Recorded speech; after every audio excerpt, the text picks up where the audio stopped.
Hello everybody and welcome to the United Stand. This is Manchester United trip to Aston Villa. The first game in 5 days.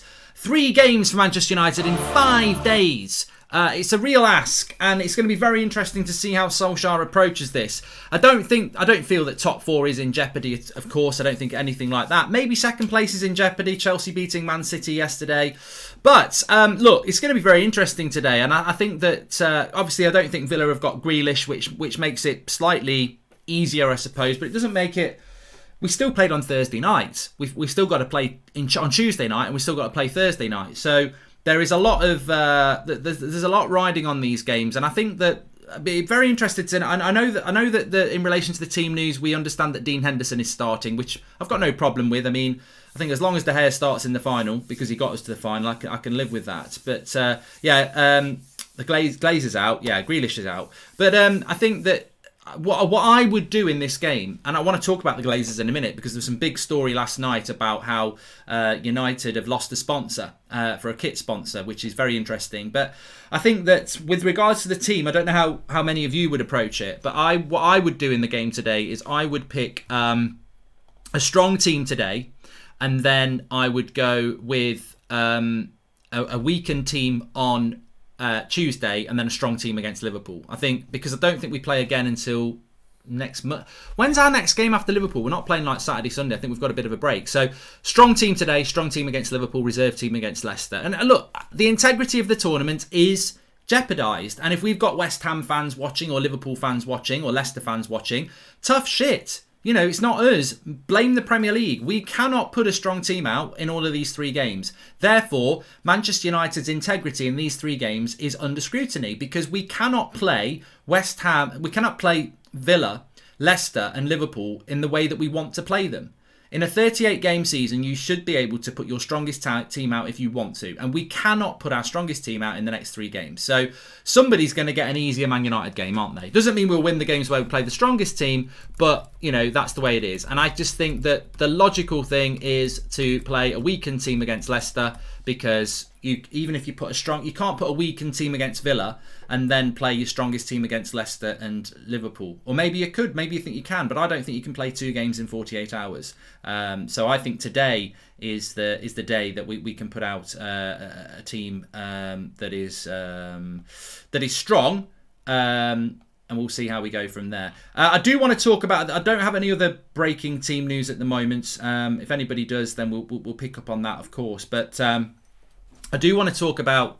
We didn't do a morning show this morning because it's normally at 11 o'clock on a Sunday, and then we're live at 12:30. So it just didn't seem perfect. Didn't seem right to do it. So I thought that we'd just go into this one and discuss sort of some of the morning news on here, if that's okay. So there's a story that I think Aon, who sponsor our training kit, they're up for their deal stops, I think, this summer, and there was a £200 million deal that was apparently going to be signed in the summer for a new training kit sponsor, and they've backed out apparently because of the unrest around the Glazers at the moment. This has been reported by The Guardian. It's very interesting. It is very interesting around Manchester United at the moment. And all I can say is that however this works, whether it's the club listening, whether it's fans listening, there is an opportunity here that we've never had whilst the Glazers have been in charge. And how this pans out, I think, is going to be very, very interesting. What I want, and I think what everybody wants, is change. Change at Manchester United, change in the structure of Manchester United, change from being a business into a football club. That's what I want, and I think we've never had an opportunity like this. How this is going to end, I don't know. I mean, I think the general consensus around the United fan base, from speaking to a few people, but also seeing what people are saying across social media and forums, etc., is that the letter from Joel Glazer on Friday, whilst it potentially offers up solutions that the fans want, it's not enough, it's not clear enough, and it's not trusted.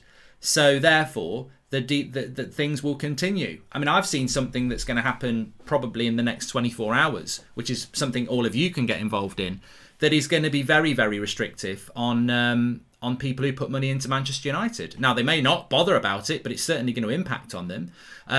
We also know that, there's another protest this week as well. So the movement continues, and things like stories about sponsors pulling out of Manchester United only just shows that the power of what the fans potentially have here at the moment. So, look, it's going to be very interesting, and let's see how it pans out. But ultimately, I think I just think the movement, whatever the movement is, and whoever's involved in the movement, unity is key.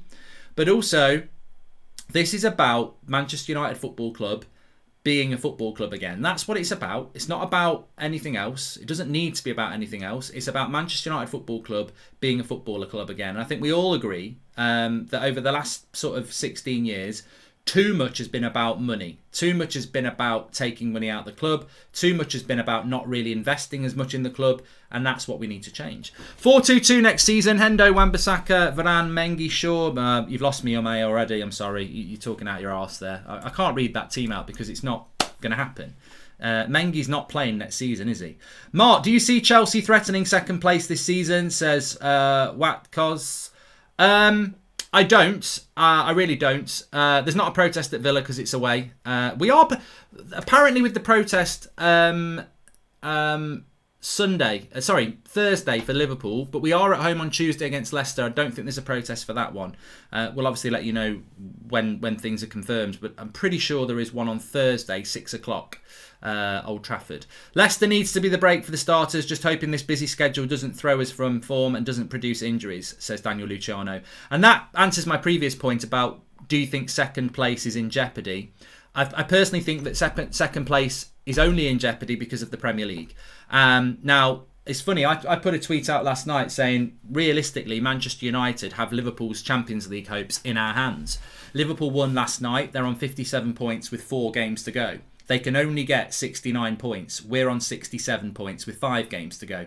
If we win today, Liverpool can't finish above us. So Liverpool's only real hope of top 4 is to catch Leicester. They're not going to catch Chelsea. Chelsea are basically 4 points ahead of Liverpool if they win the game in hand against us. But realistically, looking at that league, Liverpool are in... They've got a good chance of winning every single game, Liverpool. They could get to 69 points, which means Leicester need to win 2 of their last 3, which I don't think they're going to do. So Liverpool will feel that if they win their last few games, they can do it. But, of course, if Man United put a weakened team out against Leicester, which we must, and let Leicester beat us, they only need 3 points from their last 2 games. And Leicester's last 3 games are us, where we're probably going to put a weakened team out. Then they've got Chelsea, and then they've got Spurs. So very difficult for Leicester to... I mean, Leicester could pick up no more points, basically. But I said last night, basically, Manchester United have got Liverpool's Champions League hopes in our hands. And you know, Liverpool fans can moan to the Premier League because it's the Premier League who are making us play 3 games in 5 days. I actually had Liverpool fans replying, going, well, it's your own fault because you got the game cancelled. And I'm like, you're not listening, are you? It's not United's fault that the game got cancelled. It's not, you know, Manchester United, Ole Gunnar Solskjaer shouldn't be punished because of that. But the point is, it's not gonna ruin it for us. We will get top 4. Liverpool might not get top 4 because of the next 3 games for United in 5 days. Do you reckon the protest on Thursday is going to be a big turnout like the last one, or is it one of those protests organised on Twitter? Says Imran. I think there will be a lot of people. Well, I don't know. You never know. You never know. I mean, a Thursday is different to a Sunday. You know, people have work commitments, you know, all sorts of things like that.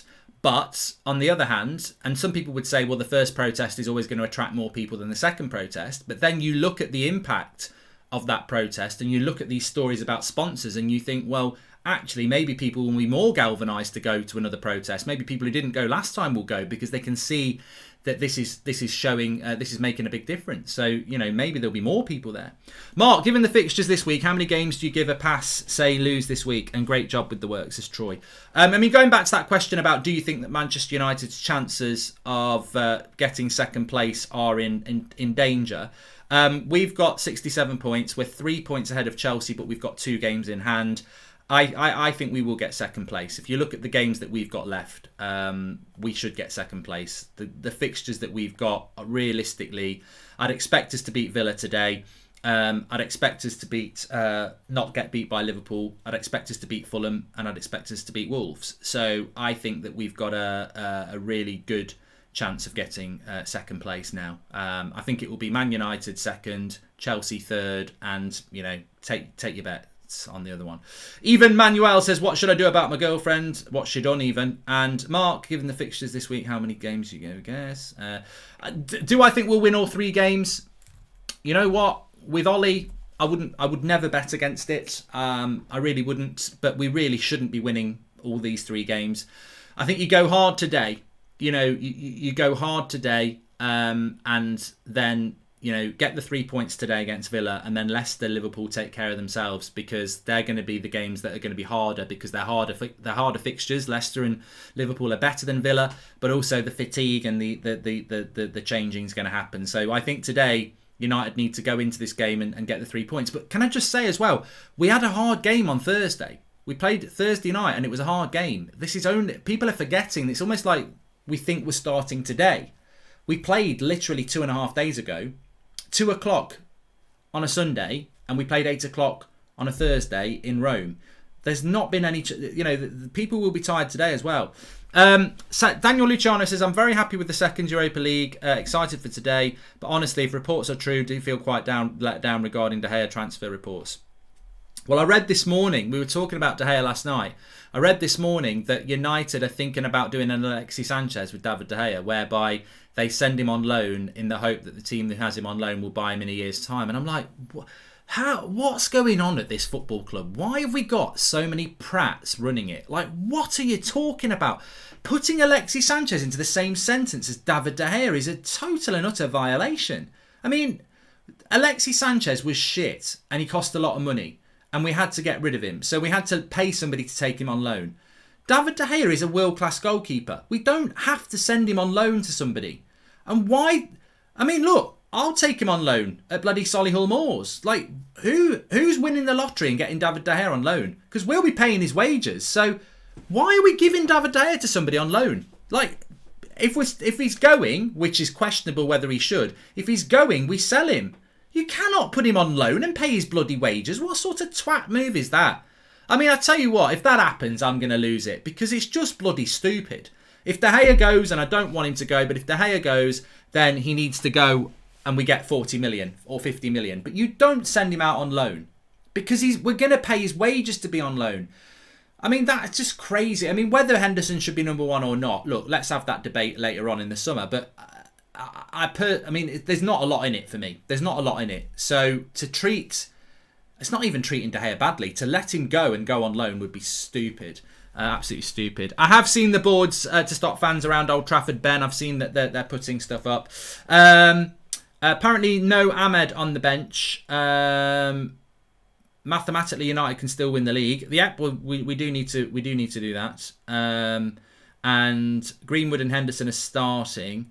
So there's some rumours coming out about the team news again, which will officially be out in about 15 minutes. So keep your questions coming in relation to that.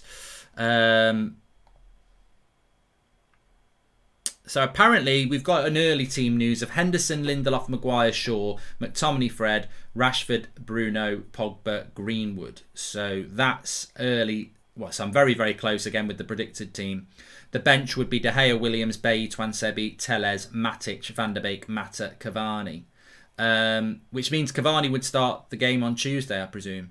I mean, it's gonna. I think if that is the team, and I'll just change it on the screen here because I've got no reason to, it might not be the team, but there's no reason to think that it isn't.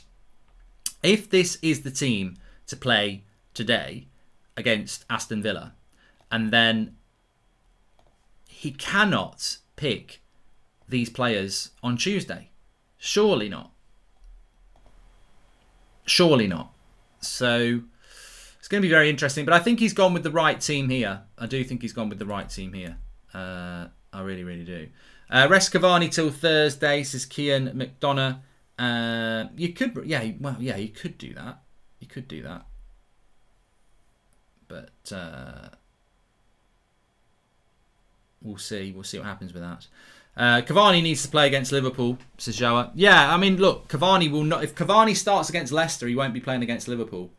Any Martial news, says Bug. No. Other than the fact that he's training, I don't think he will be back. I don't think we'll see Martial playing this week. Started training less than a week ago, so I don't think we will see him back playing for these games. I may be wrong, but I don't think that we will see him. So that's only a leaked team that's just gone out there. I don't know whether that's going to be accurate, but it's a strong team, and I think it needs to win. Aston Villa masterclass incoming up the Villa, says Flob. I mean, Villa. If Villa were to win, they go above Arsenal, don't they? I think so. That would be interesting in that sense.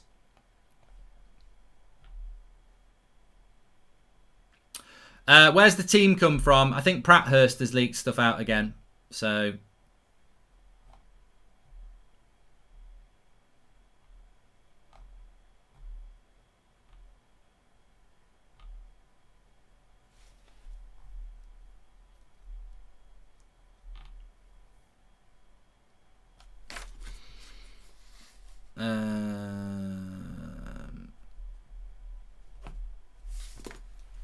Amad Diallo is with Man United at Villa Park, but looks like he's missed the squad today, and that's from Simon Peach. Okay.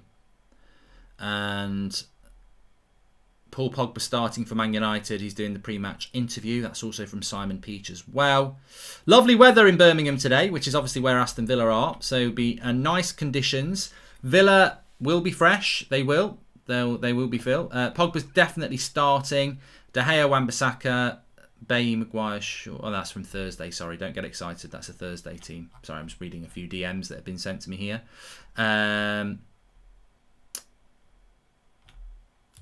Yes, that's where we are with that. Right, with all the rumours swirling about any chance you could bring back the transfer hotometer on one of the morning shows to summarise your opinion, I think that's a very good idea. Transfer hotometer. I mean, we are into. You raise a good point, actually. We are into May, Joshua Bellwater, so I think that's a good idea. Do you believe Ahmed will be used within the rotation of the squad within the next few days, says Shane?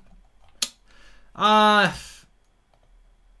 don't know what's going on with Amad Diallo. I don't know. I mean, look, we saw Donny van der Beek start on Thursday, and we saw Brandon Williams play. We saw Tellez play, and what we saw is that these players, unfortunately, have not been used enough, and therefore they come into games, they perform badly, and you get people who don't really understand football saying, this is why Ollie was right not to pick Van der Beek. This is why he was right not to pick Bailly.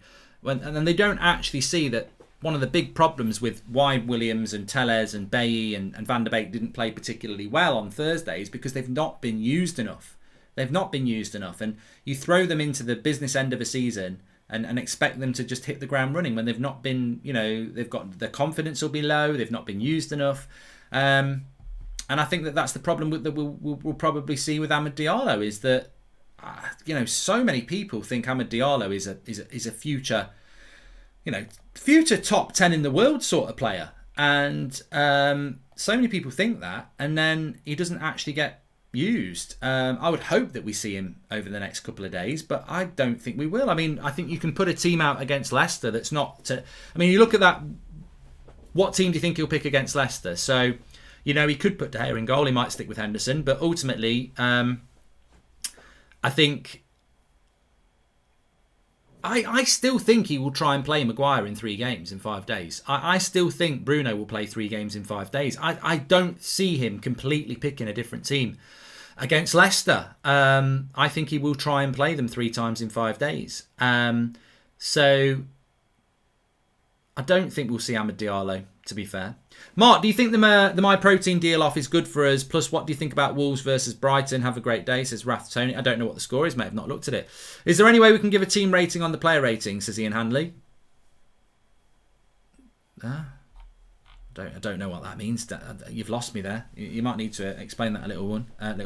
The game is at 5-2, so about an hour away, hour and 10. United Stand Picks. I've just dropped the link in the video description because I completely forgot. If you don't know what United Stand Picks is, it's a way that you can win a share of £1,000 each match day. It is free to play, but you must be over 18 because we are giving away cash prizes. It involves answering 12 questions that are match related. So it'll be things like, will Manchester United keep a clean sheet, yes or no? How many goals will there be in the game? Will Bruno get an assist? Will Rashford score? Yes or no? For every question you get right, you accumulate points. There's a live leaderboard whilst the game is ongoing, and those people at the top of the leaderboard share the £1,000 cash prize every game that Manchester United play. Link is in the video description for it. You must be over 18 to play, but it is free to enter. If you've already downloaded the app, you may as well play it because it's free to play. If you haven't downloaded it, the link is in the video description. Another £1,000 to be given away by United Stand Picks. 12 questions to do with the game. There's a live leaderboard up and running as well. Good luck with that if you're going to play. Terms and conditions are in there, and play responsibly, but link is in the video description for it. United Stand Picks, and a little bit of competition between you all as well. Glazers out, protest planned for Thursday at 5 p.m, says Greg Moore. And Mark, didn't Fergie say Phil Jones was a future England captain? Hold your horses on Diallo. Yeah, but Sir Alex Ferguson hasn't said anything about Diallo. It's coming from people like Romano and people like that who know the Italian scene really well. I miss Martial. People forget his pure class. Well, he is injured, so it's not like he could play. Come on, Villa, says Zayn Miassi. I mean, that's basically what Zayn is about now. He's, supporting bigger clubs. Because, of course, Villa, if they win, they go above Arsenal. Would you take Trippier as a backup right back? Apparently he wants to return to the Prem, and United are interested for 15 million, says Darren Roach. I think I wouldn't be surprised if Trippier did come to United, because he ticks that box of experienced right back who is still an international, who can also give a bit of a push to Wan-Bissaka. So I wouldn't be surprised if United look at Trippier. They were certainly looking at him in January before the issues he had about illegal gambling and stuff like that, which I think has been sorted now. So yeah. Fergie also said Money was the man. Moyes was the man to replace him, says Big.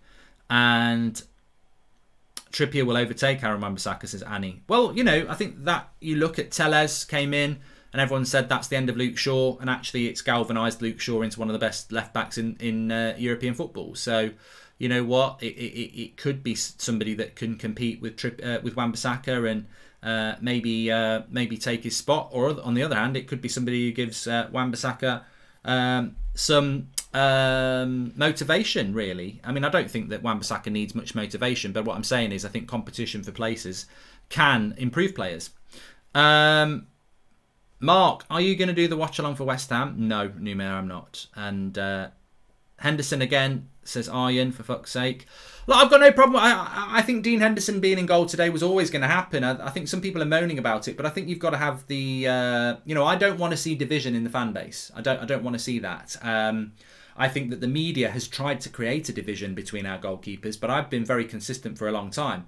I think David De Gea is my number one, but I'm not the manager, and Ollie is, and that's the way it is. But I don't think that Dean Henderson's a bad goalkeeper. I think he's a very good goalkeeper. And I think what Ollie's done this season, whilst I don't agree with it, it is a very, very clear indication that we have got fairness in what he's done. He's been very fair this season. One goalkeeper will play in the league and one goalkeeper will play in the cup.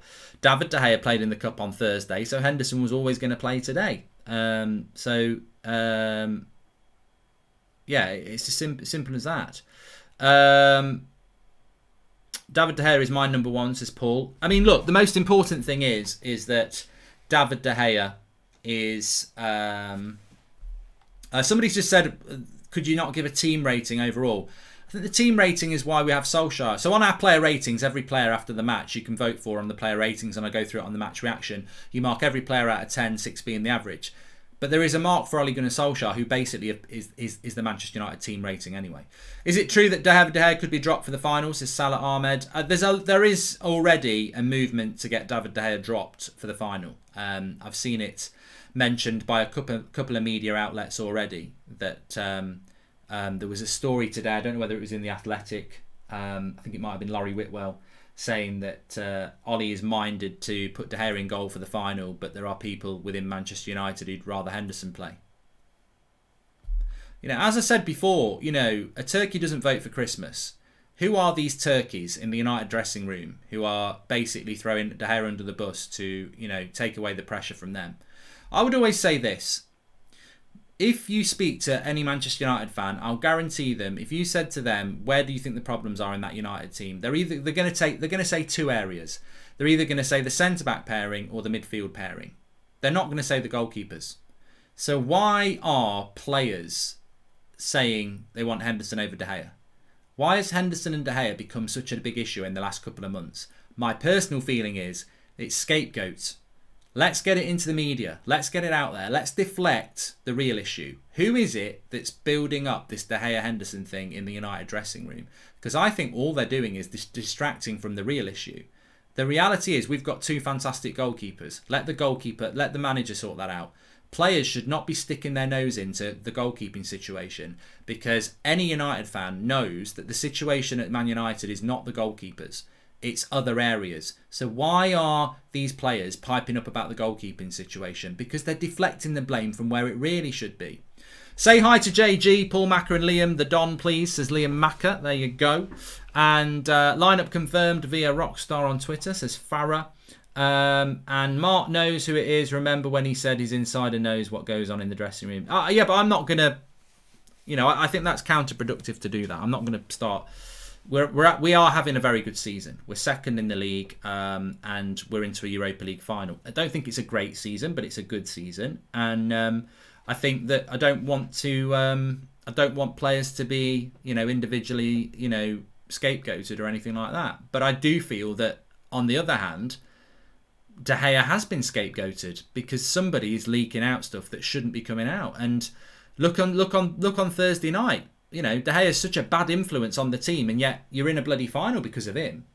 Every single United player on the pitch and every single United player in that squad, I hope they went up to David De Gea and said sorry, because whoever it is who's been leaking stuff out about, we don't want him in the team, you're in a final because of him. So shame on you. I bet it's Fred, says Ben. I've got no information that it's Fred. If youth are good quality, surely Ollie would let go Mata, Matic, etc. and trust the youth. I would be really happy to let them go and use youth. At least that shows a plan. Always Ollie in, says Dara Kennedy. David De Gea has been with us in the absolute lows, says Subbo. Well, I think we're sort of getting lost on something here. I've got no problem with David De Gea being on the bench today and Dean Henderson being in goal, because that's just what Ollie's done all season. He's rotated the two goalkeepers quite fairly. But, at 30 years of age, David De Gea is nowhere near at the end of his career. He's probably got another 5, 6, 7 years at being as one of the best goalkeepers in the world. So it seems a bit silly to me to be looking to move him on. And the defence was shocking on Thursday, the Cynic, and I expect it to be better today, because regardless of whether we'll play good football or not, that team is the team, by the way. This is the confirmed team. So we've got Dean Henderson in goal, Lindelof and Maguire, Wan-Bissaka and Shaw, McFred, Bruno, Pogba, Rashford, Greenwood. And you're bordering on probably... I don't think it's our best 11, but it's definitely Ollie's best 11.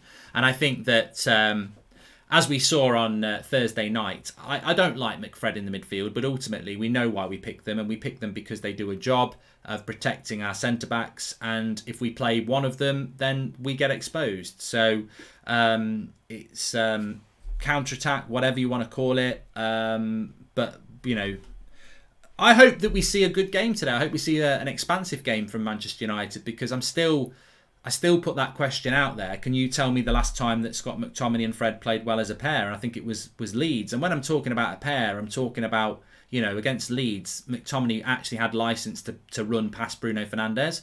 And I do want to see that sort of thing happening. But we'll see. Villa, we've got to win today.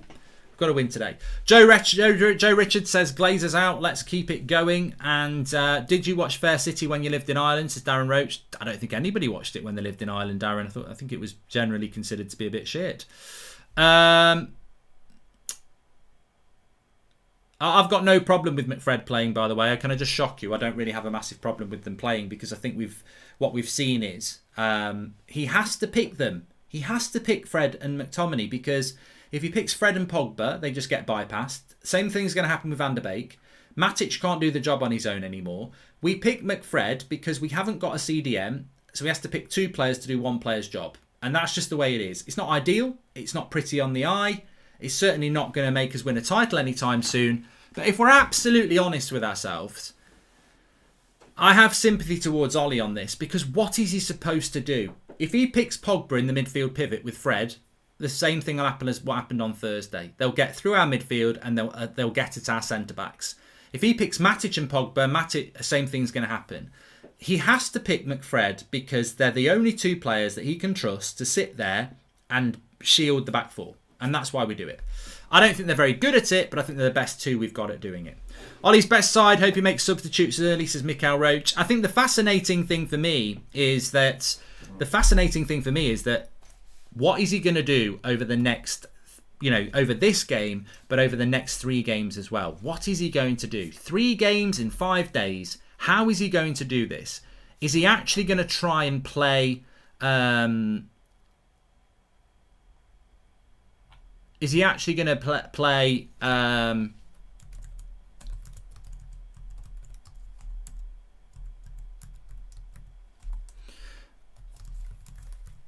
I've lost my thought. Is he actually going to play a reserve team on Tuesday night against Leicester? Or is he actually going to try and play a Harry Maguire and a Luke Shaw and an Aaron Wan-Bissaka and a Bruno Fernandes 3 times in 5 days? And the thing is with Ollie, you never know what he's going to do. You never know what he's going to do. I personally think he should just put a reserve team out against Leicester. That's what I think he should do. But he might not do that.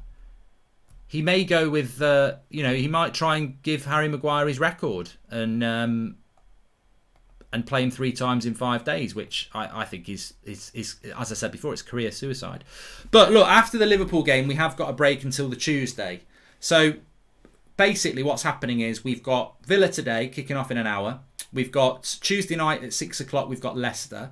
And then Thursday night at 8 o'clock, or 8:15, we've got Liverpool. Then we've got 4 days off until we play on Tuesday against Fulham. Then we've got 5 days off until we play on the Sunday against Wolves. And then the following Wednesday, we've got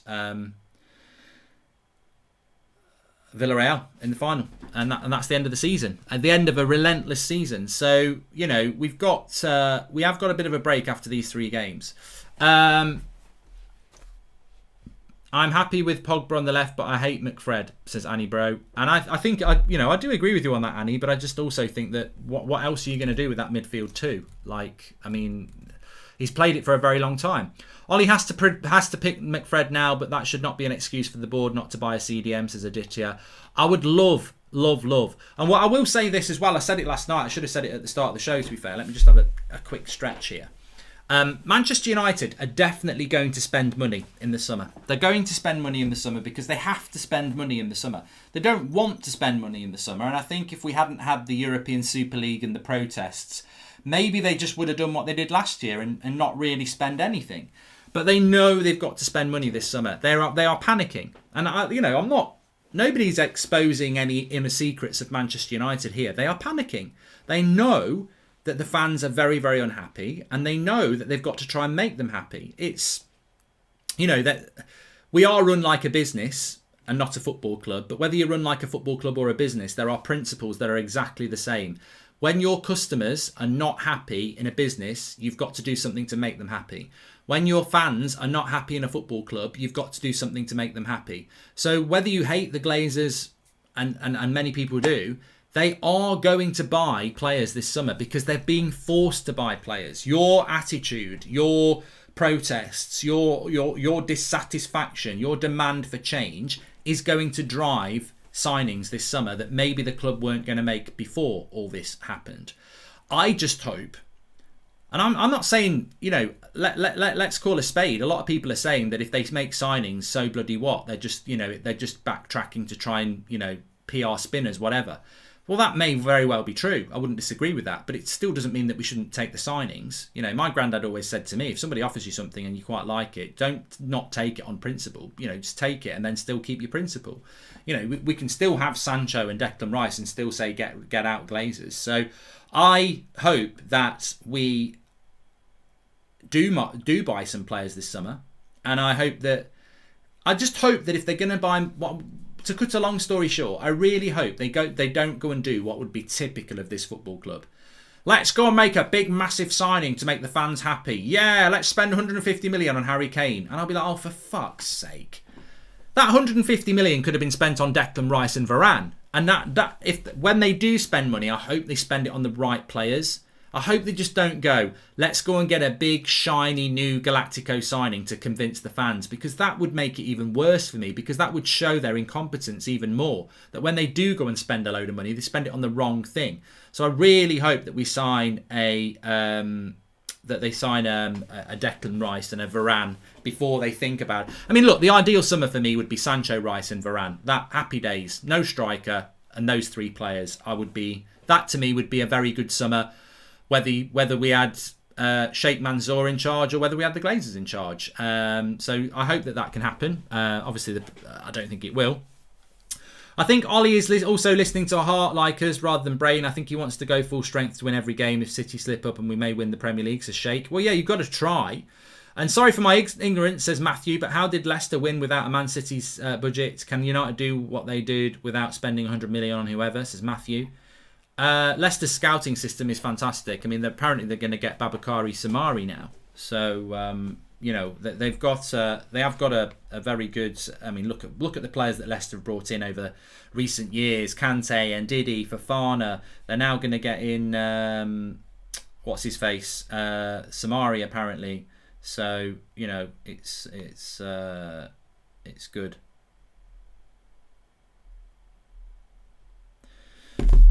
Let me tell you what the Villa team news is, because that's come out as well. Subs I've just actually it's on the United Stand Twitter. Well done, Ryan. He's done it again. He saved me a job. So I can read you the team out for Villa. Manchester United subs: De Gea, Bay, Twansebi, Williams, Telles, Mata, Matic, Van der Beek and Cavani. Aston Villa's starting lineup: Martinez, who I think's probably been arguably the signing of the summer. Fantastic goalkeeper that they bought from Arsenal. Definitely better than Leno.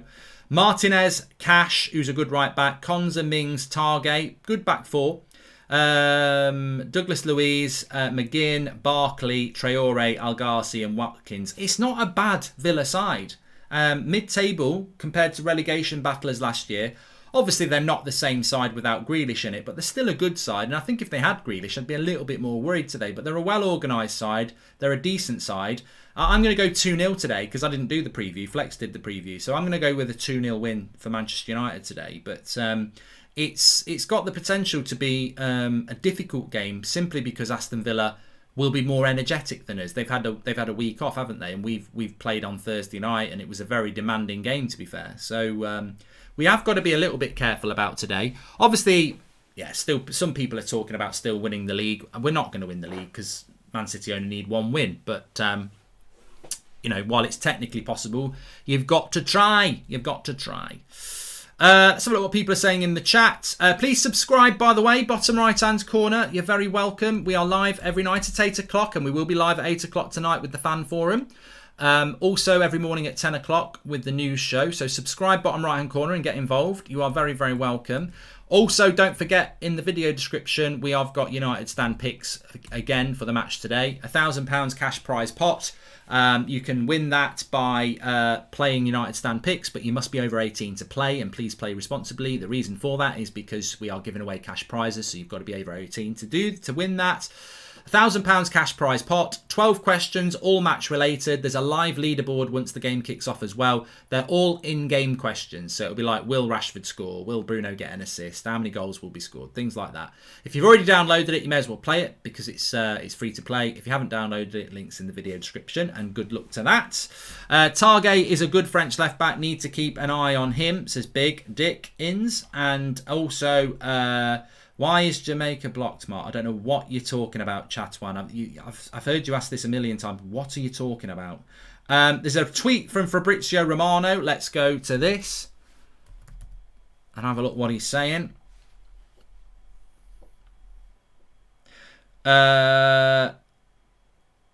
He says, untouchable. Borussia Dortmund position about Jude Bellingham is clear. They won't negotiate with any club to sell Bellingham in the summer. There are no talks. Man United, Chelsea, as many other clubs appreciate him, but Jude is considered not for sale. Well, I mean, what? I don't even know what this was all about. I mean, the only reason it had any credibility is because it came from Christian Falk, who actually does and has been right about quite a few transfer stories around...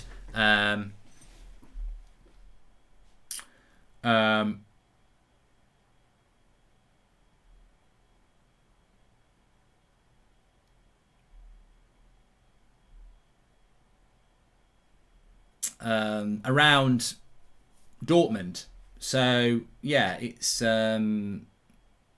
is interesting in that sense. But I don't think anything's happening with Bellingham. I think it's all about what's his name? Jadon Sancho. If Jadon Sancho can happen, and obviously we're not going to get Erling Haaland now that Cavani's going to stay. We want McTominay out. We say we want McTominay out. I mean, I don't agree with that. I don't agree with that. Mark, if Chelsea bottle and City have bad luck with injuries, could we win the Premier League next season? I don't know.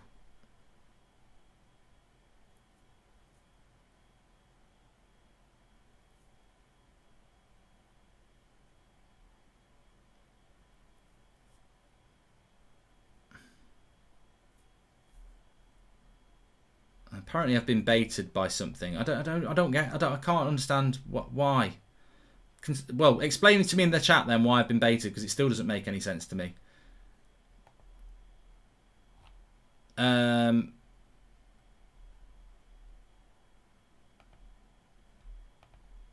went silent, Advath, because apparently I've been baited, but I don't understand why.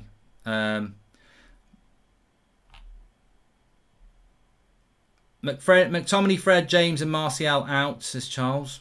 Oh,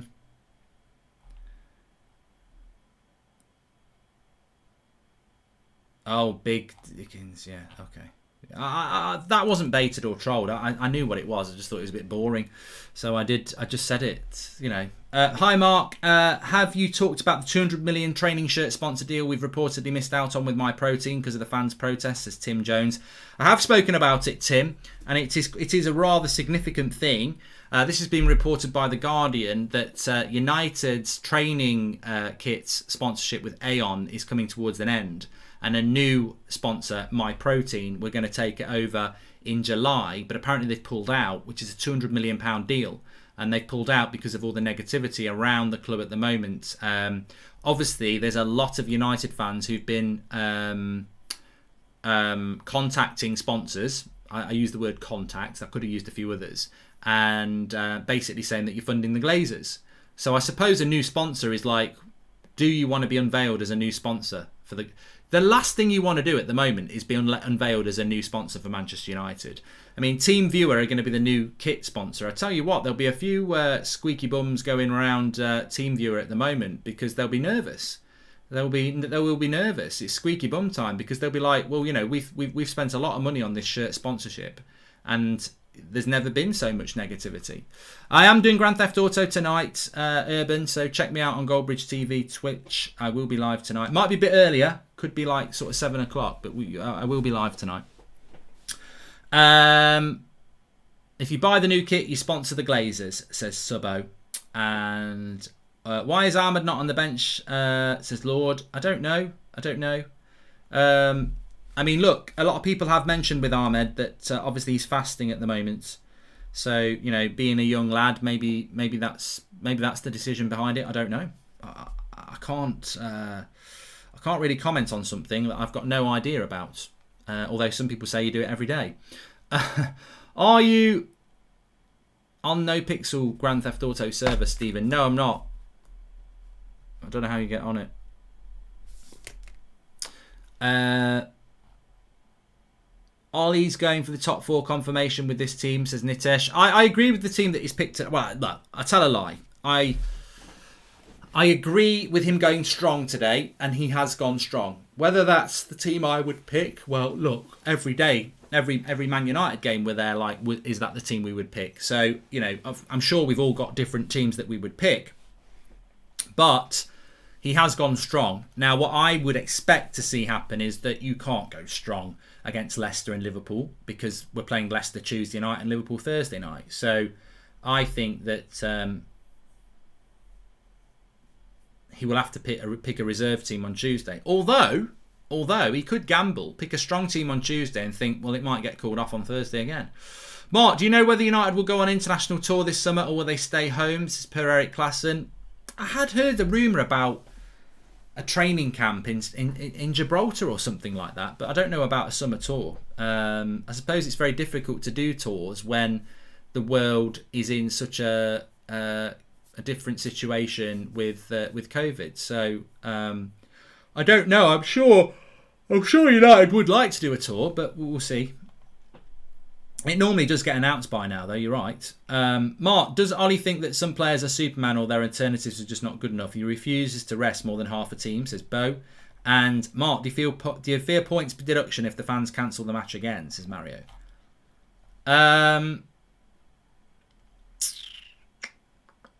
It was Malta, Mark. They're our sponsor. Okay, it was Malta. It's in Malta. Fine. And can you sing We're Going to Poland, You're Not Anymore, says Daniel Kirk. That's a bit of a crap song. Oh, Ollie has to make subs today, says Jeff. Just on that, I don't think it would be... That is the confirmed team, by the way. That team is the team. And also, I just wanted to say, I think it would be very unfair for United to get points deducted because games getting cancelled because they can't get to the pitch. You know, that game a week ago that got called off was because, you know, Manchester United were ready to play and Solskjaer was clearly very disappointed that they couldn't play. So they say COVID latest variant, Super COVID-19 Pro Max, is coming better, stronger and even more resistant to current vaccine, says Leslie Lai. I've not heard about that. And can you say Arsenal are shit? My mate Niall Clark supports them. You missed my super chat earlier. Can you do a vid on your ideal transfer windows in and out? Says AJ. I can. Yeah. Ideal transfer vid. It won't be this week though, mate, because this week is going to be literally match reaction preview game, isn't it? That's basically going to be the next few days. I haven't had the vaccine, no. I haven't had the vaccine, no. Would you be happy if we buy Basuma, says Novakit? Yes, I would. And pre-season tournaments might think twice about inviting us, considering everything that is going on around the world, says Andy McManus. Yeah, and remember a pre-season, you could play bloody Salford, you could play West Brom. You know, you don't have to go away and play AC Milan and Inter Milan in New York.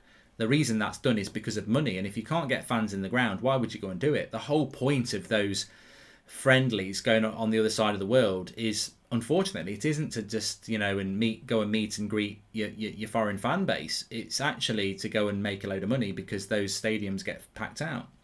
Dara says, hi mate, my mate James says I'm plastic for supporting Chelsea until the Glazers are out. Am I going too far as this, or is this acceptable? You can't, Dara, you are plastic. You can't go and support a different club.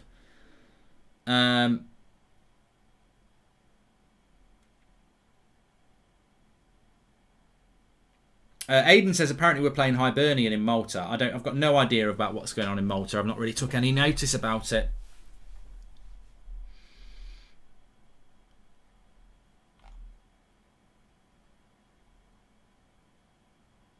Jamil's a bit unhappy that Cavani's not starting.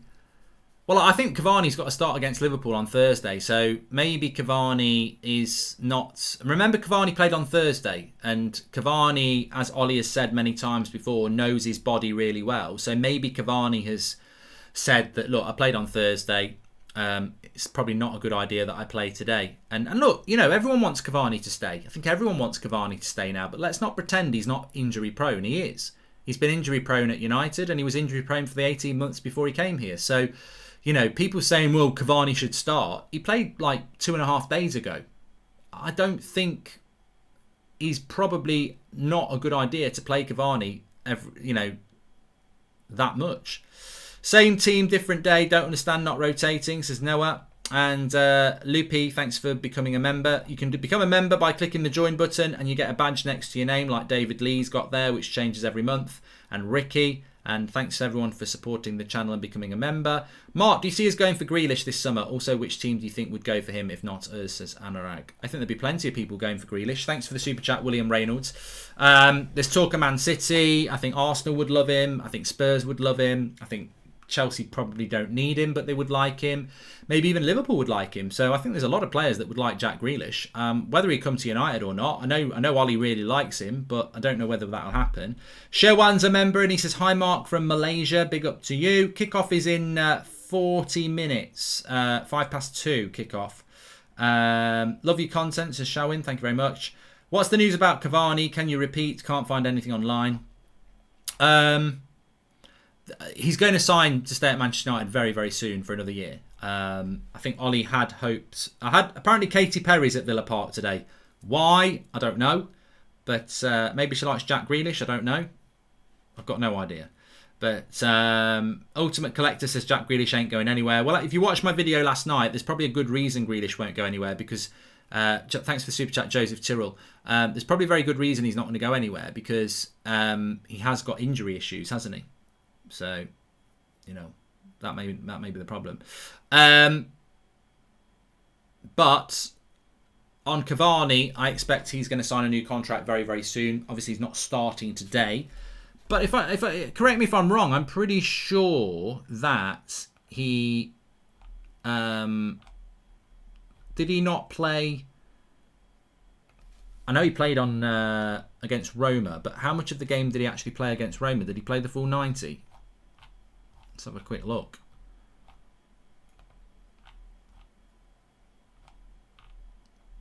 And they came up after 73 minutes, so yeah, I mean it's he played a lot of minutes against Roma, so I think it's probably just about game management for him.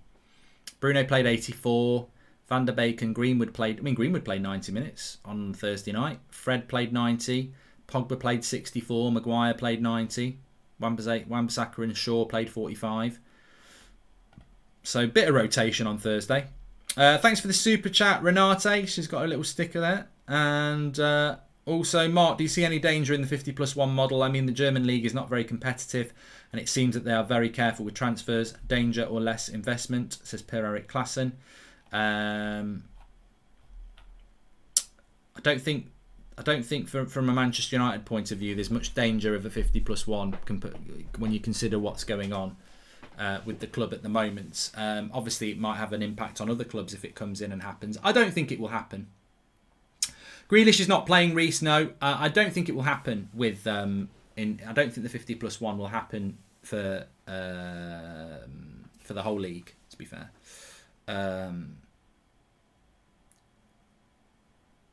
Somebody just said there, are you doing any more videos on your own channel? By public demand, I've actually recorded. I don't know whether I'm going to put it up. It might go up today. A reaction to Sidemen Tinder, which some people had asked me to do. So I was filming that this morning, actually. So it might go up today. Can you call my cousin Lucas at Pratt? You missed my super chats. Much love from Australia, says Mr. Bird. Lucas, you're a prat, and I don't understand how supporting Chelsea is plastic. If we need them out, we need to hurt them in the pocket. It's the only way, says Dara. And just wondering, why don't you think Dalot and Pereira are Man United quality? I can't really remember them playing for us very well. I thought Dalot was okay, says Loopy. And Mark, did you watch Canelo fight last night, says Ados. I was going to watch it, but to be honest with you, I just fell asleep. I didn't bother to, set any alarms to wake me back up again, so I just fell asleep. I was tired yesterday. On Dalot and Pereira, look, I wanted Pereira to be a success at Manchester United. I really did, but he's not good enough. And he must be about 25 now as well. And although McTominay's 25 this year, so people talk about, he's got so much potential. Most players have shown their potential by the time they're 25, to be fair. With Dalot, injury prone, not very good defensively. That's my issue with him. I don't think he's a terrible right back. I just don't think he's. I don't think he's any better than. Is Dalot better than Aurier at Spurs? No, he's not. Would you want Aurier? No. I know we were linked to him, but defensively he's not good enough. Yeah, he's 25 now, says Raheem about Pereira. Dalot could be a good backup right back, says CY, who's one of our members. Well, it's better than having nothing because he clearly doesn't want to. He doesn't want to try Brandon Williams there, does he? And, you know, in all fairness to Brandon Williams, he wasn't very good on Thursday night, but how much football has he actually played? How can you expect a player to be good when they never get any game time? Consistently inconsistent is what I would say, yeah. I would agree about that with people like Pereira. Do you think Manchester United could get Mbappe, says Ariane? I don't know whether we'd look at Mbappe, really. I mean, who's going to say no to killing Mbappe?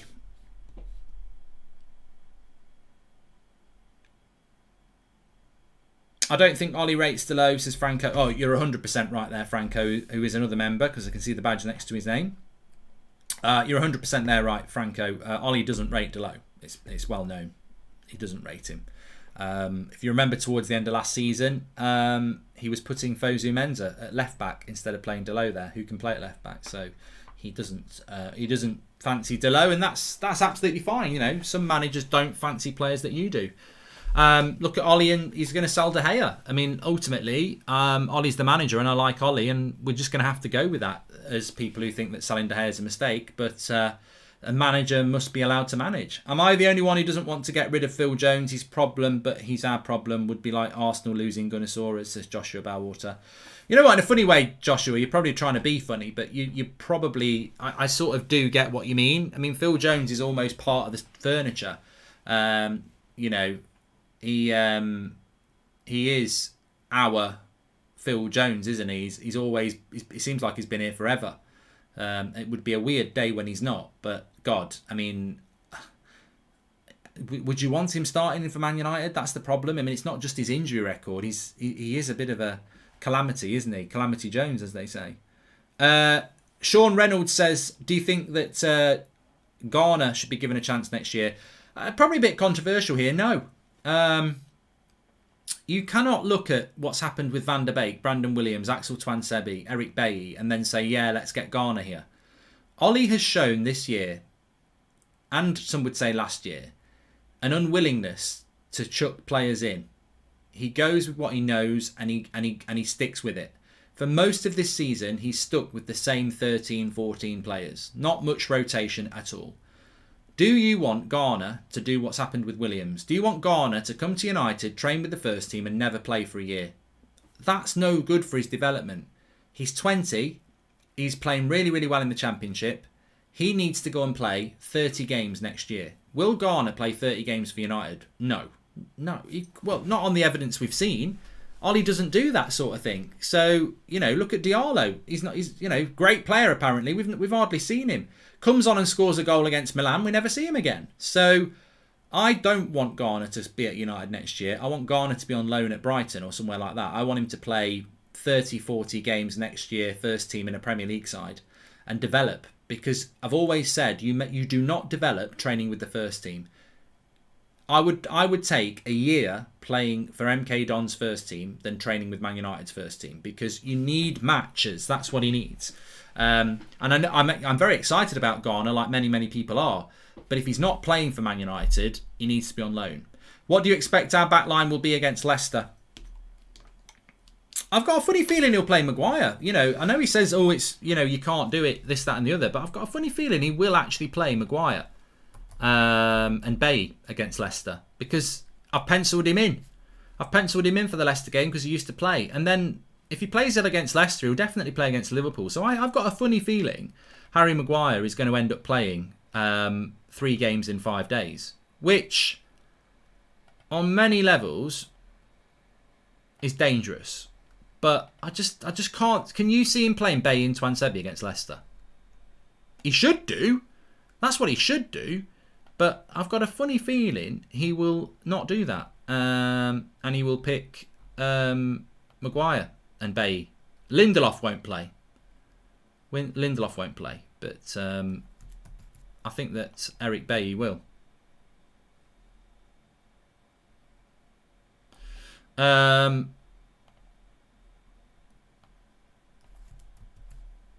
Just trying to get Flex in here. Let me just get to here. Oh, though no one understood, we were holding back the flood, holding back against the rest. We were... Hello, Flex, can you hear me? Hello? Hello? Hello? Yes, I can, man. Cool, how you doing, all right? Yeah. Just talking actually. I can hear you. Yeah, I was just talking there about the team. Hold on. Got the desktop audio. Yeah, I'm all good. I can't hear. Hold on, I can't hear you in the Discord. Okay. Let's have a look. What is going on here? Hold on a minute. I'm definitely talking in there.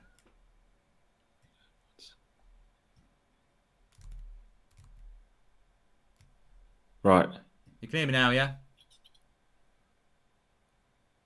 I don't know if you've got yours the wrong way around, but I can't hear you in the Discord. I am in the Discord. I'll come in and out of it again. Let me just making a funny noise. I think everyone can hear you anyway, but you can't hear me, which is great. Can't hear you. Browsers require user in the Discord at all.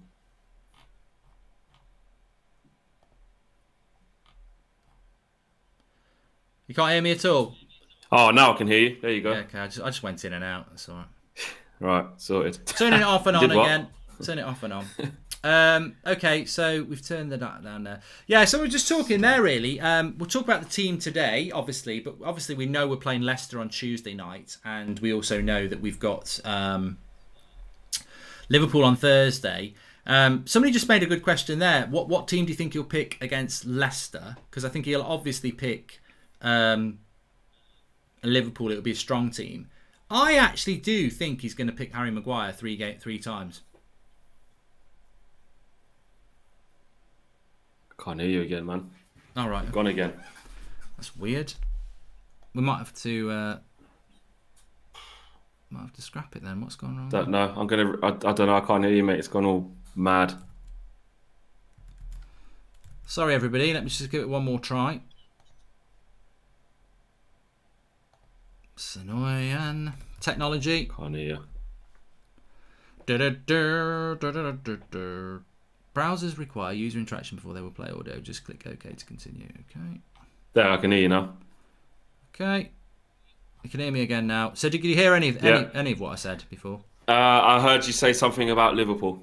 Yeah, so basically, I think that he'll end up playing Maguire in 3 games in 5 days because I just don't think he's going to pick Twansebi and Bay at centre-back against Leicester, which is what he's going to have to do to do that. But I don't know. What are your thoughts? I mean, I am. What are your thoughts on the team today? I think this is the game we've got to win. I think this is the easier game, so go and try and win it. But it's going to be interesting what he does, sort of going forward, isn't it?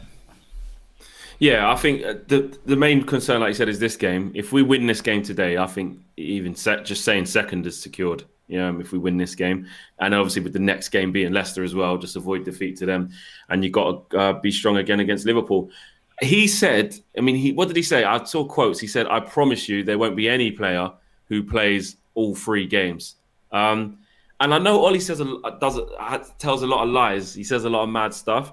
And I see why you think that Maguire would be the darling. The whole penciled him in things playing against his old team, and the whole he's not dodgy. He doesn't have a dodgy back or any little niggling injuries. Lindelof definitely will be rested. Yeah.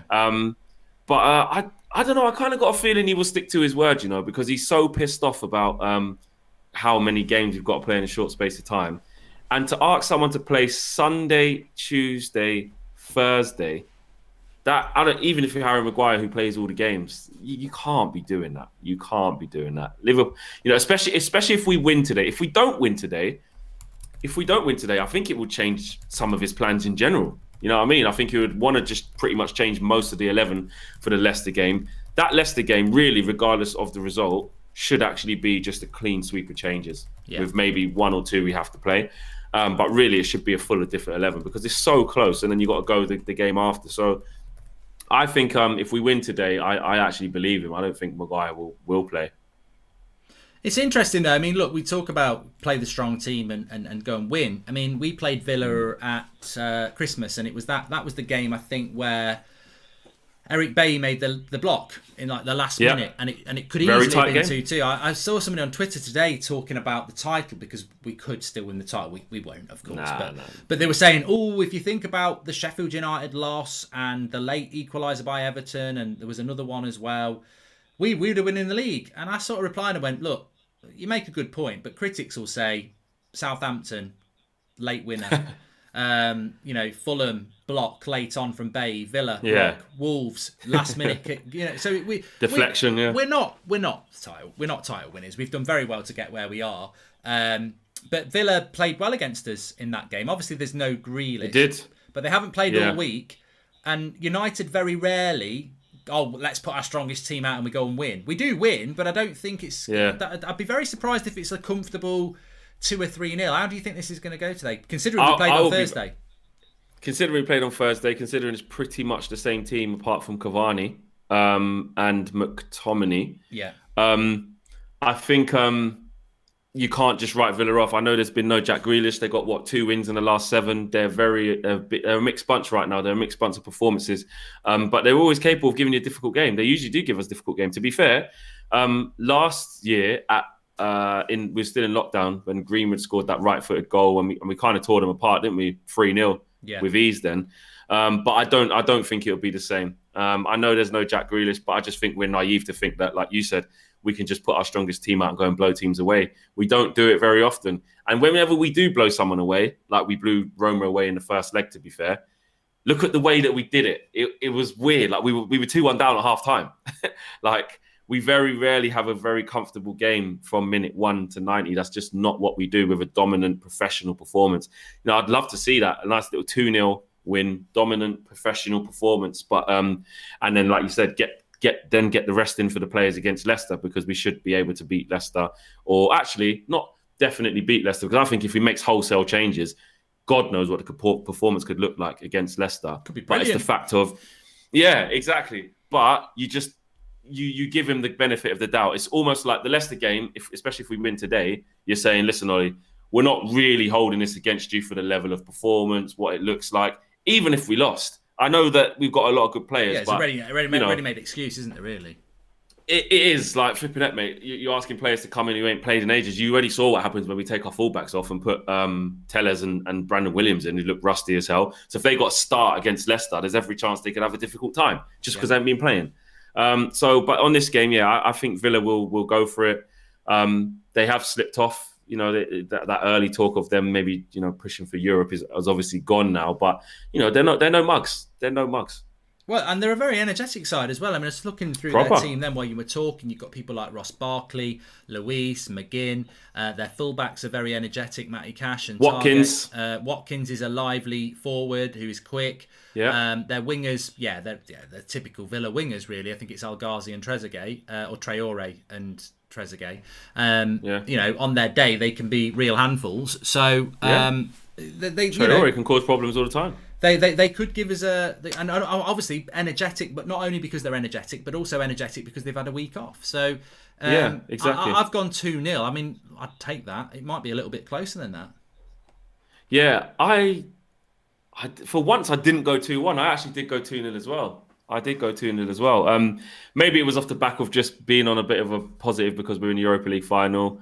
And just, seeing that Leicester got beat up by Newcastle, I just thought, you know what, we'll go and do the business today. But, you can always have second thoughts. I still think we'll win, but I do think it'll be a tough game. Maybe more of a 2-1, but I'll stick with my prediction. I ain't going to back out of it. 2-0. But I think it will be tough. It will be tough. And I won't be surprised if we concede. I won't be surprised if we find it difficult at all. It's always a tough game against Villa. Just 10-minute warning for United Stand Picks. You can play it through the link in the video description. 12 questions, all to do with the game. It's an in-game competition. There's a live leaderboard where you can play against each other. People who finish at top of the leaderboard share out the £1,000 cash prize. Free to enter, but you must be over 18 because obviously we're giving away cash prizes. United Stand Picks. You can download it in the video description. If you've already downloaded it, you may as well quickly click on it and play it because it's free to play. 12 questions. It'll be things like will Rashford score today? Will Bruno get an assist? Will United score in the first half? You get points for every question you get right. There is a live leaderboard you can check through the game, and the link's in the video description for that. But you've got to play it. I think it's 5 minutes before kickoff, so you've got about 10 minutes to play.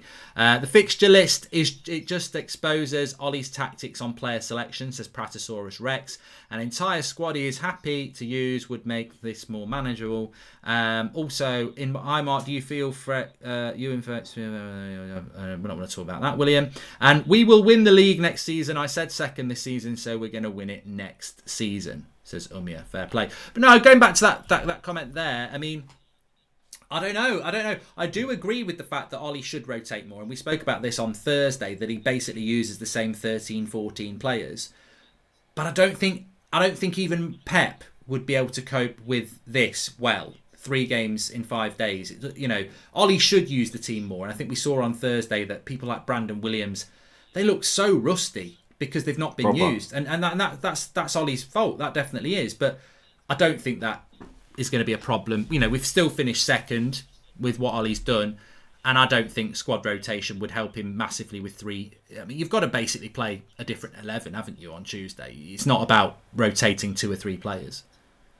No, exactly. He does have to play almost a completely different 11. And that's the issue is, though, as well, that to play a completely different 11, literally the whole team, he'd probably have to bring in Ahmad to help. And he's not going to do that. No. So I'm thinking, already say we're thinking ahead, I'm thinking Williams right back, Bailly and Tuanzebe centre half, Tellez left back, David De Gea in goal, or he might just keep Dean Henderson. Midfield 2, he'll probably have to go with 1. He'd have to go. Matic will come in, but either McTominay or Fred has to play, or Pogba. Someone's got to play. He's not going to put Donny there. Bruno, take him out. Put Donny there. Who else? Mata on the right. James is not back yet, so Ahmad maybe on the left or other way round. And up front, Greenwood or Rashford or Cavani has to play. And they've been playing. So it won't be a case of just get. He's got to play out. more. He's going to have to play one of these players 3 times, because if you think about the midfield, exactly, Matic and Van der Beek are the only midfielders. There you go. He's playing 4 today. He's playing Pogba. Exactly. We don't have 3. We don't have a spare 3 who never play. We have a spare 2 who never play. So one of them. But then that's not too bad, because the one who has to maybe appear in all of them, you can kind of manage it. So technically, McTominay didn't play at all on Thursday, so he could play 90 minutes today, and then maybe start on Tuesday but get taken off or something. But Matic is in there because then Fred doesn't have to play. He could play McTominay. Really, I thought Fred would the rest of today. He could play McTominay against Leicester and then not play Pogba and Fred, but play Pogba and Fred against Liverpool. There you go. So McTominay's been the constant over the last 2 Premier League games. Yeah. If you do that, but if you don't bring in Shola Shoretore or Hannibal Mejbri and Alanga, he's not going to do that. He's not. I don't even think Ahmad will get a start in this batch of games. Well, this is 1 game down. Will he start against Leicester? No, I don't think so. I think he should, though. He absolutely should. You stick him right wing, so it's an extra rest for Greenwood. Greenwood played 90 minutes yesterday. Greenwood can't play the next game. He can't, and Dan James isn't fit yet. So maybe Dan James comes back in for that one. I don't know. And maybe Dan James will be ready, but he did say he'll be injured for a bit, and I haven't really heard of him even training. So actually, Dan James is quite a big miss right now. But Diallo, he should come in on the right hand side and maybe put Donny on the left and then put Mata in the 10. But he won't do it. Got a super chat here from Niall. He says, "What's your view of Ollie playing Greenwood 90% of the games? Do you think he sees a Ronaldo talent coming through?" And also, when is Martial coming back? Can we give him a chance on Tuesday? I doubt he will be back because he only started training last Monday. But yeah, Greenwood, he played 90 minutes on Thursday. He's playing again today, like you said. Up front today. No Cavani. I mean, do you think that's because Cavani's going to play against Leicester, which would mean he wouldn't play against Liverpool? Or do you think it's because he played 75 minutes on Thursday and it's only 2.5 days since that? Yeah, well, a bit of both. To be honest, I thought Cavani could have started this game because he came off, like you said, on 70th minute odd, got 20 minutes rest. So maybe he could start today and then come off, and then definitely not play on Tuesday and be ready for Thursday. The fact that he's not playing today, then he'll be fresh for Tuesday. does worry me a bit because he can't play. If he plays Tuesday, he can't play Thursday. So unless he literally wants to give him that proper charge up time all the way to Thursday and manage the situation accordingly, but not having him available for Tuesday, even though he's rested today, would give us another problem because one of the players who are playing now, i.e. Rashford, Greenwood, are going to have to fill in for him on Tuesday if he's not going to play. So again, Ollie's got a lot of juggling to do. I just hope he does it right. I don't mind the team today. I think he's attacked this game. Almost if we're going to give like a rating system out of the 3 games of how he's rotating, I would say today is pretty much spot on. Cavani, I would have started, but all right, cool. I think today's probably spot on because if you think about it, today's game is not really any different. Like we've been used to Thursday, Sunday. We've been doing that the last couple of months. The players are in tune with that system. Yeah. It's the Tuesday game that's doing us over. And then the Thursday game is what we've been used to. So really, if Cavani doesn't play against Leicester, his routine hasn't really changed. He's gone from Thursdays, even though he's not playing today, and then he's got a week off and he's gone to Thursday again. So he's had 7 days. And maybe bring him off the bench against Leicester to give him some minutes or something like that, or start him and take him off. But I think it's the Tuesday game. Today is probably not, for team selection for this game in the context, it's probably a 9 out of 10, really. He ain't really done anything wrong. It's fine to play that team. Yeah, and also, I mean, he could gamble and pick the same team against Leicester on Tuesday in the hope that it's going to get cancelled on Thursday because of the protest again. Well, yeah, maybe that. If Ollie's got some inside knowledge, then maybe that would be a big indication. Yeah, if he picks the same team, but even doing that, you say obviously that's a hypothetical, but even if he did that, it'd be a massive risk because the risk of injury is massive. Just I'll forget if I don't say it. Of course, we will get top 4. We might not get second. I still think we will, but we'll definitely top 4 is not a problem for us. We will get it. Obviously, Leicester and Liverpool and Man City and potentially Chelsea. That's all up for grabs. I mean, you've got to look at that rivalry. At the end of the day, if you're picking which team to pick your strongest team in out of Leicester and Liverpool, then it's got to be Liverpool because. If you're basically giving whoever you go weak against, he's got a bigger chance of getting the 3 points. And I would, Liverpool would do the same to us. Of course, I quite find it quite nice that we might be able to send them to the Europa League. So, Leicester, and also Leicester are not playing well at the moment. So it's probably the game that you could go, oh, that's the one where we're going to make changes anyway. Yeah, but also not just that, but the time aspect. If the Liverpool game was on the Tuesday, it'd be taken out of our hands. But the fact that Liverpool game's on the Thursday, rivalry or no rivalry, the players can recover. And plus the added incentive that it is Liverpool. You put your strongest team out against Liverpool if you possibly can. And he is able to do that if he plays his cards right and rests the team against Leicester. As well as, because Leicester, I know second place isn't a trophy. So if we finish third or second, it's just what looks nice. Do you know what I mean? But we're 3 points ahead of Chelsea with 2 games in hand, and obviously we play 1 today. So if we win today, that's 6 points ahead of third. And then you go and then you play Leicester, and just at our place, I still think we'll do all right against them. They're not playing very well. I don't think they'll beat us at our place. We might draw because we made so many changes, or it might not be a great game, but I don't think we'll lose. So you nick a draw against Leicester if you have to take that home because you made so many changes. Bring in the big guns again for Liverpool and beat them. Omar says, I think we go strong today, then weak Tuesday, strong on Thursday. Could end the game in the first half and make subs for freshness. Thanks for the super chat there. Just very quickly, somebody did just mention your cousin. I saw it on your Instagram that he signed for Chelsea. I suppose the only question there is, I saw his little skills on that clip. It might have been on his Instagram. I saw his skills actually because I think I saw he tagged him in. Why is he not signed for United? Well, obviously it's a big commitment for the family, do you know what I mean? And he had offers from Arsenal, Spurs and Chelsea, living in London. His dad's got to change his whole job around to get him to training. And doesn't that happen anyway? If you're a youngster, you can't actually go to United anyway because it's all about locality and stuff. He's not in that mix. Like, he lives in London, so obviously people see it as get him to sign for United flex. Why didn't you do that? But it isn't. He's 7. I don't think you can. He's 7.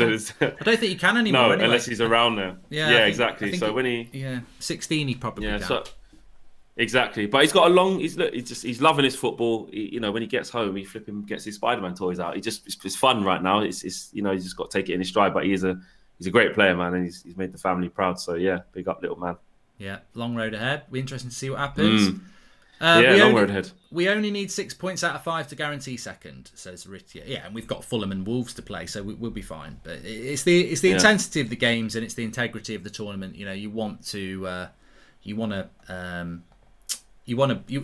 don't want to get beat. We don't want to get beat. We all know he picks the same team for the rest of the games because he hasn't learned how to swap players out yet, says Matthew. That comes in a future. And all reserves on Tuesday and focus on knockout Liverpool from the Champions League spot. We just have to that for many reasons, says Magnus. So what's your thoughts on sort of score prediction today, Flex? I think I went 2-0, which I think is quite generous, really. But... I said 2-0. 2-0. It could easily be different, easily, because we just... It's very hard to put. Score lines are quite ridiculous, really, to actually predict. They're almost impossible. Like, how often do we ever get that scoreline right? Yeah. It's so hard to predict. Even just trying to predict a win, lose, or draw is difficult enough. I take it with. I just say what first thing comes to my head, isn't it? But I just got a feeling 2-0. I don't know why. I just do. Because I'm bored of going 2-1 all the time, sitting on the fence. Because I think we'll win, but I also think we'll concede. So 2-1's always the logical thing to go with. But I see if Jude pass says 3-1, maybe 3-1. Yeah, because I always think we'll concede. I just do. I tell you what I do like though. I mean, welcome to the members club. He's joined the club. Thank you very much for that. What I do like about this team, and look, I don't like McTominay and Fred, and I don't really like Maguire and Lindelof, but we're so used to that now. And I think what we have seen, Flex, is that I don't like it, but I also see why he's doing it, because you play Fred and Pogba and they get dominated by Roma's midfield. You play Matic and Pogba, the same thing will happen. And probably the same thing will happen if you play McTominay and Donny. The reality is we don't have a very good centre defensive midfielder. So he has to pick two players that will just go and do a job for him who aren't really good enough to do it on their own.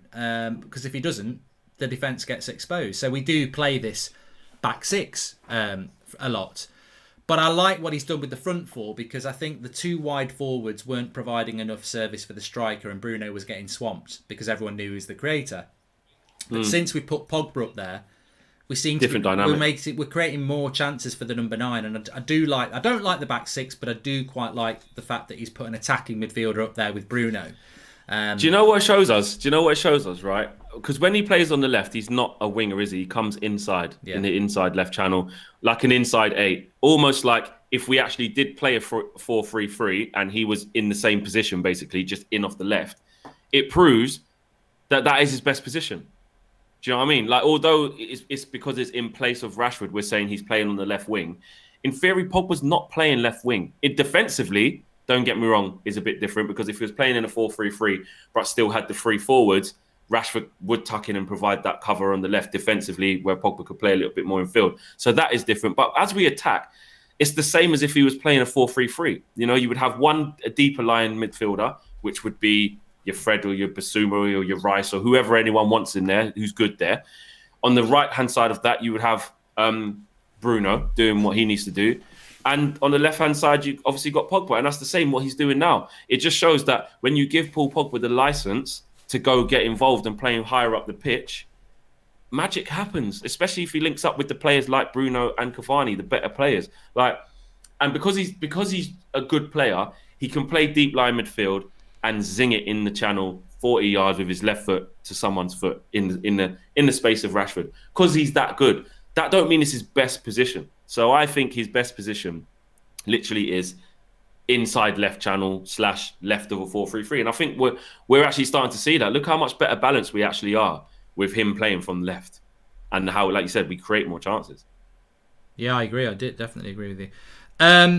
How many points would you expect to take away from the next 4 matches minimum, says Mahalo? And Flex is the perfect man, amazing looking guy and loves football, says Tracy Taylor. You got a fan there, Flex. On Pogba, Pogba, so he's asking for it, says Kevin. On Pogba though, I gotta say that I really do prefer Pogba to play as the I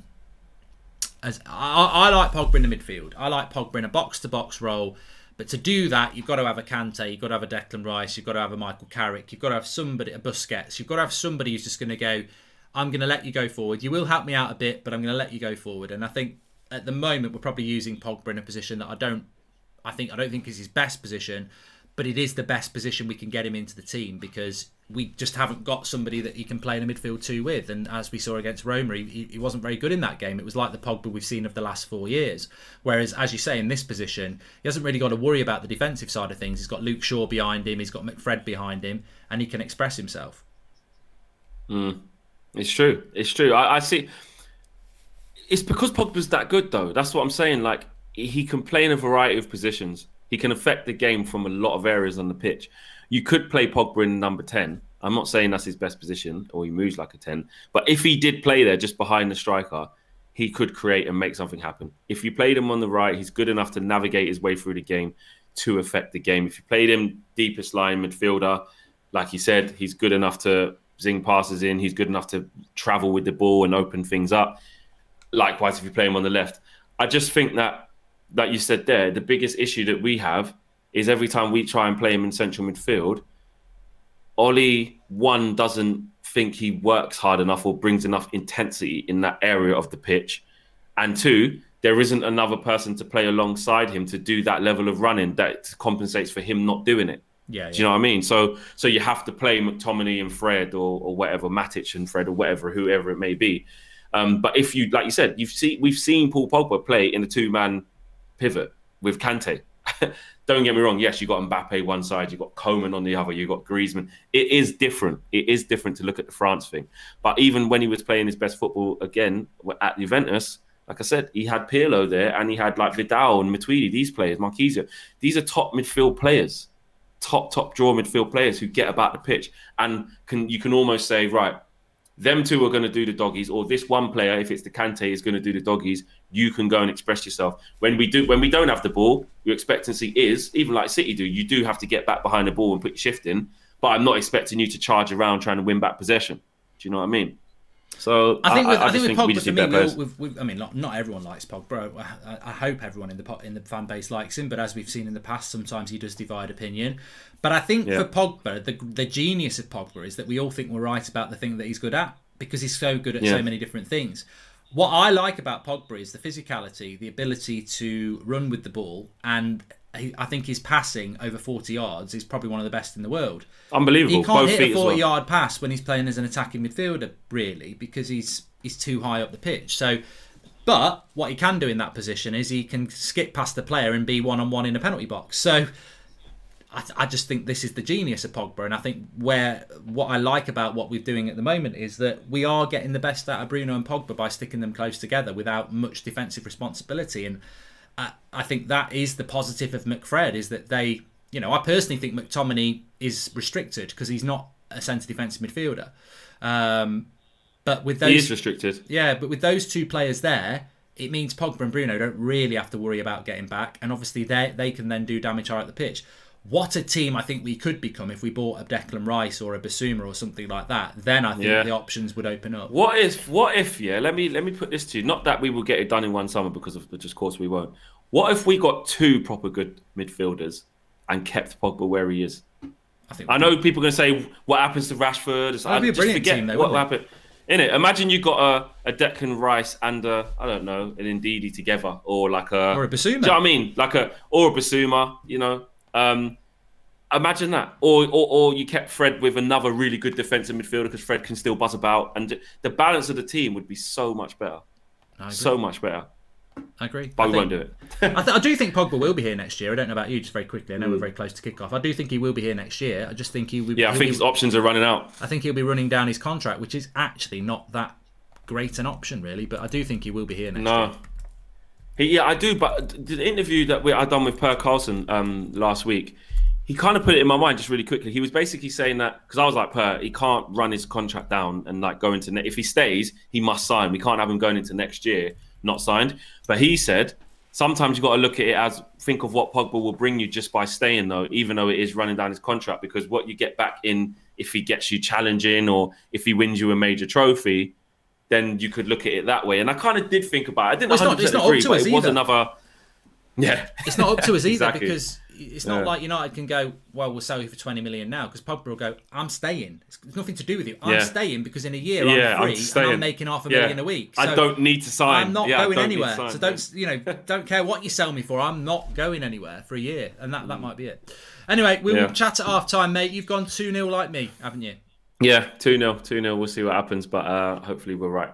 All right, mate. I'll catch you at half-time then. Peace. Speak to you in a bit, pal. Right, let's come back in. We got into a good chat there about Pogba and stuff, so a little bit. Although it's not kick-off yet, to be fair. We've still got a few seconds. Make sure you smash a like on the video, everybody, and please subscribe. Bottom right-hand corner. We are trying to get up to 43,000 tonight. As you can see in the top left-hand corner, it's on 42,200 at the moment, so please subscribe. Bottom right-hand corner.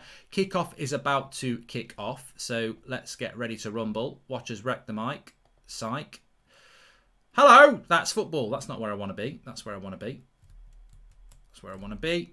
And I've got my timer ready as well. So, first of 3 games in 5 days. United Stand is the place to be for all the reaction and chat. So, subscribe, bottom right-hand corner. We're live on Tuesday night for 6 o'clock kickoff against Leicester. We're live on Thursday night for a watch-along of Liverpool as well. And obviously, we've got this one today. Sunday lunchtime game. So we've got an 8 o'clock show tonight, which is the fan forum as well. So the slightly earlier kickoff means that we can do an 8 o'clock show tonight as well. So let's go. Bottom right-hand corner to subscribe. And we're just about to kick off. United in the zebra kits.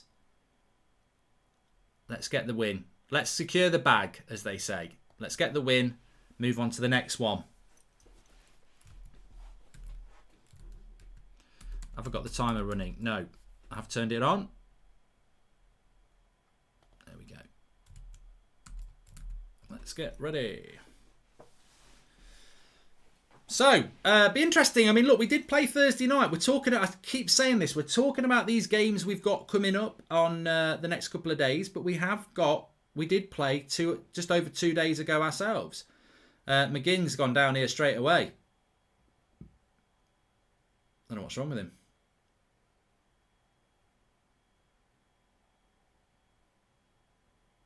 No, he's all right.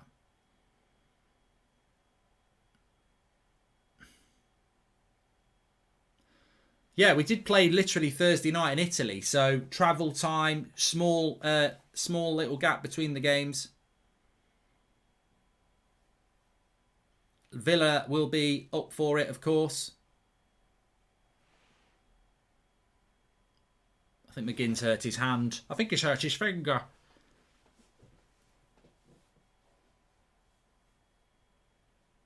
Pogba and Shaw there. Well done, Luke Shaw. Nice little play. Look at Luke Shaw. He's such a good player this season, isn't he, Shaw?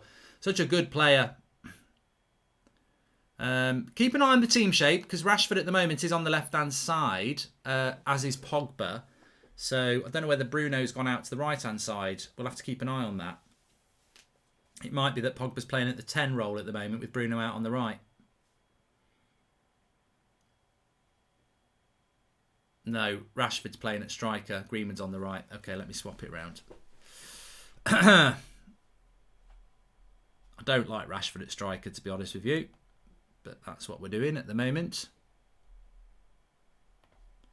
So I'll just swap it on the screen for you there. As Jamie Phillipson says, Rashford is playing at striker.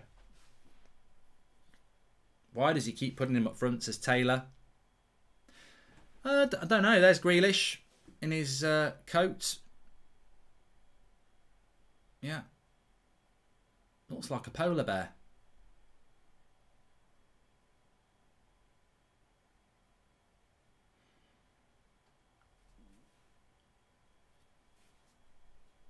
Lovely ball out wide by Maguire there to Greenwood. Liked that. Lovely little ball out by Maguire. Here's Greenwood on the right wing. And he's kept it in, but Villa have won it back. I don't know how long Grealish is out for. I think he's... it must be about getting back for the Euros, but apparently he's got problems with his shins, and this has been a problem for a while, so... Sandy, they don't all get read out anyway. I don't know why people always go on about that, because it's impossible to read them all out. De Gea needs to start, says Ahmed. Well, he's not starting, so deal with it. And Alpha Gaming says, Shaw is my player of the year. He's turned it around big time. He's so consistent, and he's actually so good. Harry Maguire looks really different today. He looks skinnier. I don't know whether it's the white and the black kit. He just looks a little bit He looks a bit lanky. It must be. It's probably the kit. I loathe how Ollie plays Rashi at 9 when we have generational number 9 in Greenwood, says Stephen Pienaar. And we are in for a thriller at Villa, says Umia. Luke Shaw's got it on the left-hand side here. Matty Cash has had a very good season for Villa, by the way. He'll be fancying it today as well, up against Shaw and Pogba. Here is Rashford. Goes for a shot. Greenwood picked it up on the back post. I thought it had gone out. Well done, Greenwood, on the back post there.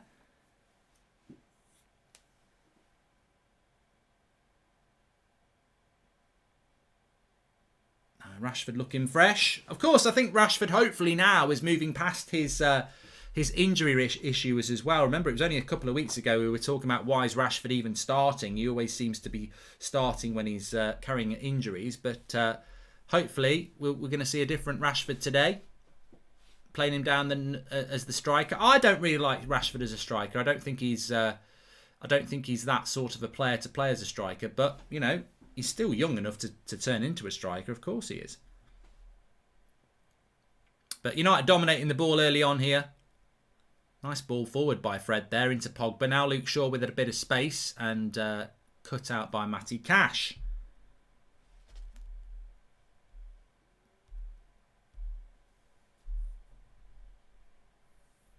Tom is currently in hospital after breaking my ankle yesterday playing rugby, hoping for a good result.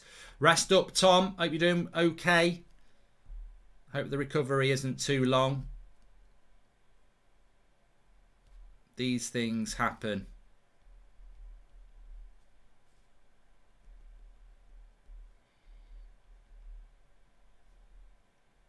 Here's Luke Shaw. Good shot. Martinez clears. Oh, I'd love it if Luke Shaw scored a goal. I'd love it. But United have started off really well here. Good energy to United's start. It's out with Greenwood at the moment. Tomine.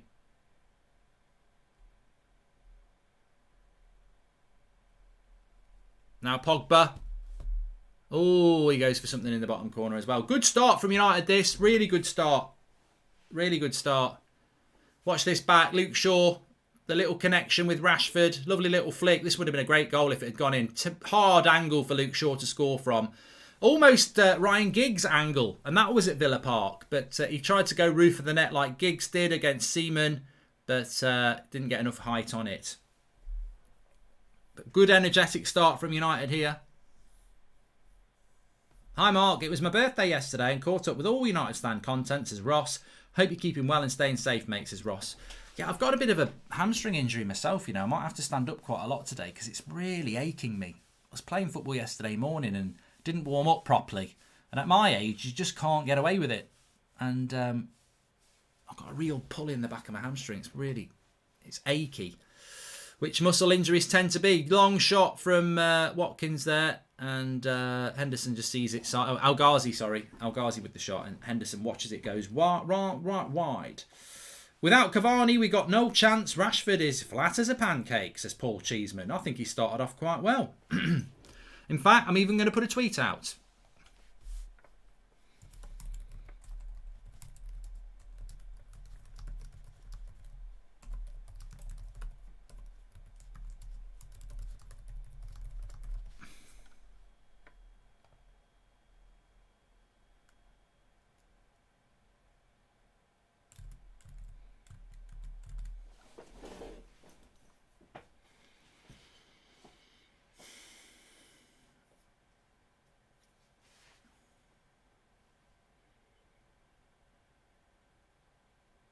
I mean, one thing I would say about United in this game so far, which is quite a rarity for us, is that we're actually moving the ball forward quickly.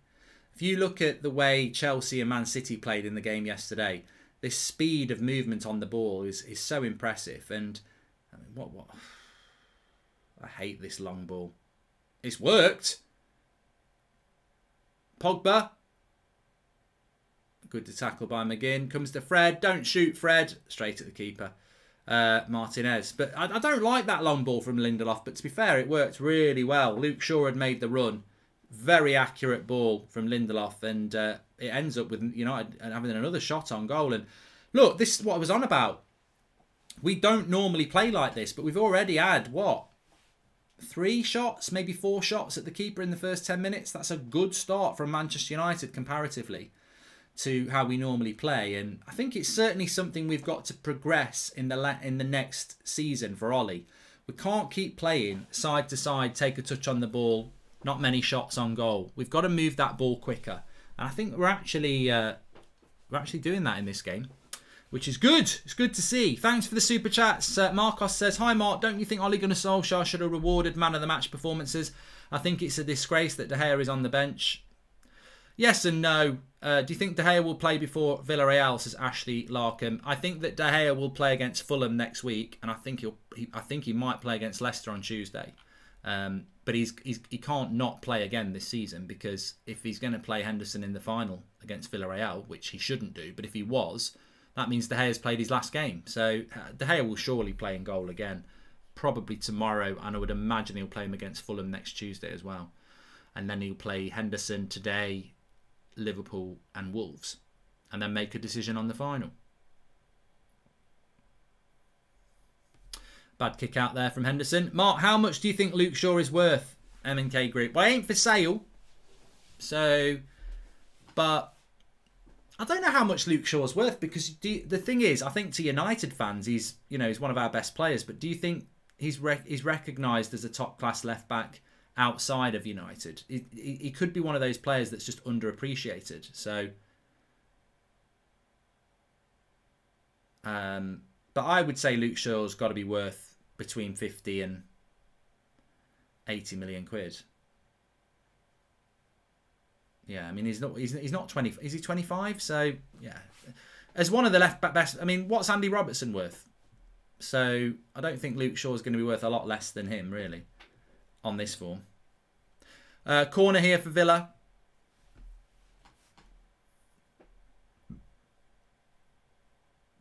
They've gone with a short one.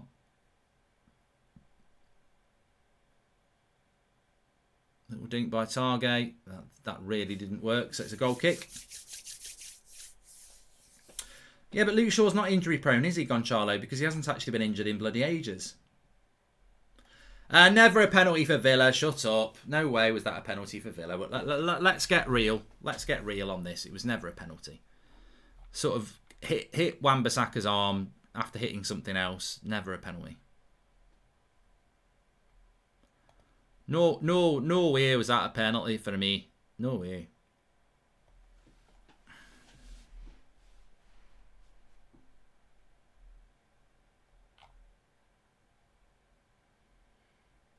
Villa on the attack again here. Good start by United, but look, Villa are going to have a spell of possession, of course they are. And it's another corner here for Villa. Block from a Traore shot. Hopefully we'll see a better defensive performance from United today, because I think the chances we conceded against Roma, whilst you can say it's because of the changes we made, we did give up a lot of possession, a lot of chances. So we need to be better defensively today. Pratt in the hat is back. If you know, you know, says Jordan White. So another corner here for Villa.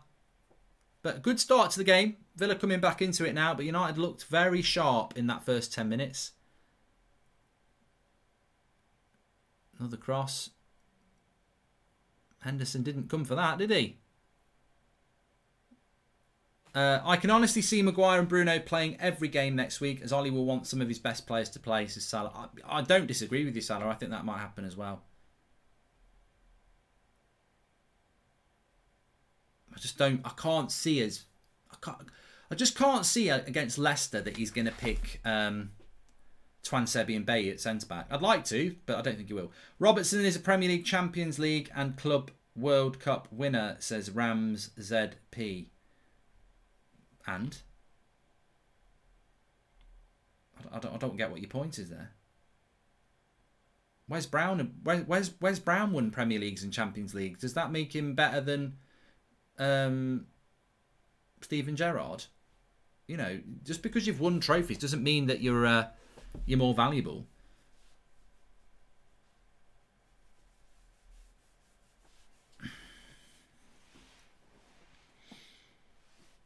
So it's got a good vibe to it, this game. Good, tempo. That's what I meant, not vibe. Good tempo to this game. Hi, Mark. I don't really get Hendo wearing a hat. What if he has to clean a ball with his head? Says Philman. He'll still do it. Random question. How was Chicharito at United, says Jordan, and who do you compare him to in this current squad? Well, I don't really like comparing players to players because I don't think many players are comparable. You know, I do get the similarities between Greenwood and Van Persie, but that's you know, Chicharito was a goal scorer. I never really liked him starting games because his build-up play wasn't, you know, that great. But as a goal scorer in the penalty box, super sub sort of player, I suppose the best connection you could have for Chicharito would be sort of like a Solskjaer sort of player, but very, very different sort of player. Why did we pay so much for Maguire? His average, his M&K group. But yeah, the tempo to this game has been good, and that certainly makes it more interesting. I think Villa need to keep the tempo up because maybe United will tire. Maybe United won't want the tempo to be so quick. But a lovely turn there by Watkins. Turns away from Fred. Very strong by Luke Shaw on Traore. Definitely not a foul. But Matty Cash wins it back. And then Luke Shaw wins it back. And now Pogba's got it. Two good tackles there from Luke Shaw. Mark, would you take... I don't know who it is, Joel Morris. And serious Chris Kirkland vibes from Henderson. He does love a cap, says Mark Dobby. And Bruno's just had a chance there when I was reading that chat. Let me just watch this back. Pogba working hard down the left-hand side. Delightful ball into Rashford.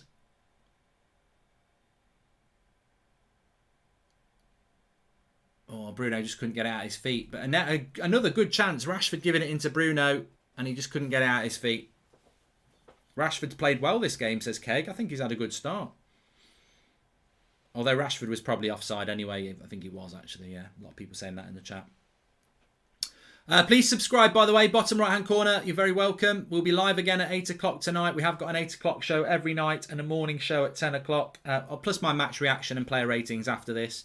And the fan cams. So lots and lots of things to get involved with on the channel. And also lots of games this week. We've got Leicester Tuesday night. Liverpool Thursday night. 3 games in 5 days starting off today. But it's not 3 games in 5 days, really. It's 4 games in 7 days because we played Roma on Thursday. Rashford does look fitter, Advath. You know, that week where we had the game cancelled probably did Rashford the world of good, you know. Didn't start against Roma either. Oh, Luke Shaw gives a corner away here. People going on Fred and McTominay a little bit. Can't really say I've noticed them yet, but I don't know if that's a good thing or a bad thing. I'll be doing this a lot today. I've got a left hamstring injury, so I'm standing up a bit and rubbing them. Where will Chelsea finish this season, Louis? I think you finished 3rd. I think United will be 2nd. So another corner for Villa here. They've not really done anything with any of them yet, but this is their 3rd one.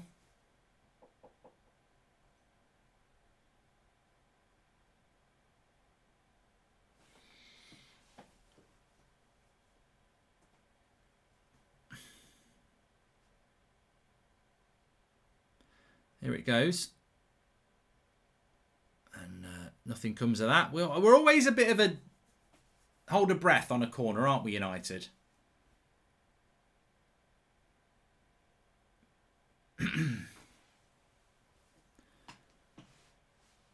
I did like Nani at United, Tazin. A bit inconsistent Nani, but on his day, very, very good player. Problem with Nani is he sort of came into United around the same time that we had Ronaldo, and it was like, you know, Portuguese as well. You know, Nani was a very good player, but we had Ronaldo at the time, and it's like that consistency of Ronaldo is why he's one of the world's best players, and Nani just didn't have that consistency.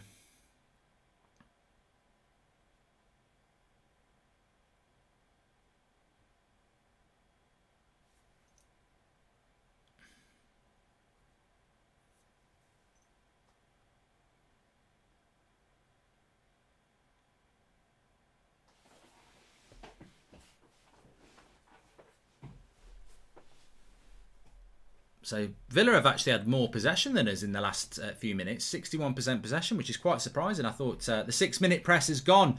Good points to Hill. The 6-minute press probably has gone, to be fair.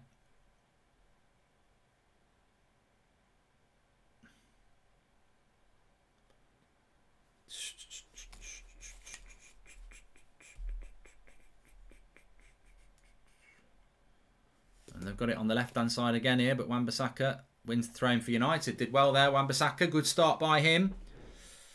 What do you think about Rooney managing Derby, says Robbie? Well, they stayed up. I think next season, let's see what he can do with a full season and a full summer. I think most managers do deserve that, to be fair. I mean, look at what Chelsea... I mean, Tuchel's done very well in a short period of time, but if he'd not done well, I still think, you've got to give a manager the summer, haven't you? United just getting a bit penned in here a little bit. We're trying to pass out from the back again, and we're losing the ball a lot. Luke Shaw's needs a bit of support here. We're very deep. Good play by Pogba, though. Strong. And creates a bit of space there for Lindelof. Nice ball into Rashford. Nice to see, look at McTominay's position here. It's good to see where McTominay is there. Bad cross by Bruno, but it's good to see McTominay breaking beyond Bruno there. I want to see that more. Mark, your thoughts? Beckham is a United legend, but it never left. But if never left United and finished his career here, how would he be ranked amongst the greats at United? Says Chilled Aussie. Yeah, I mean, I think Beckham's status as a United legend for me is secured. But yeah, you're right, because he went before, well, Giggs and Scholes and Neville, and they all stayed, didn't they? So yeah, I mean, how old was Beckham when he left to go to Madrid?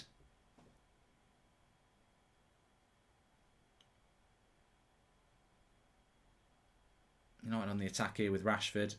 It's been very lively Rashford today, which is good to see. Don't really like him down the middle. I'd prefer him down the left or right, but he's doing an okay job for us tonight.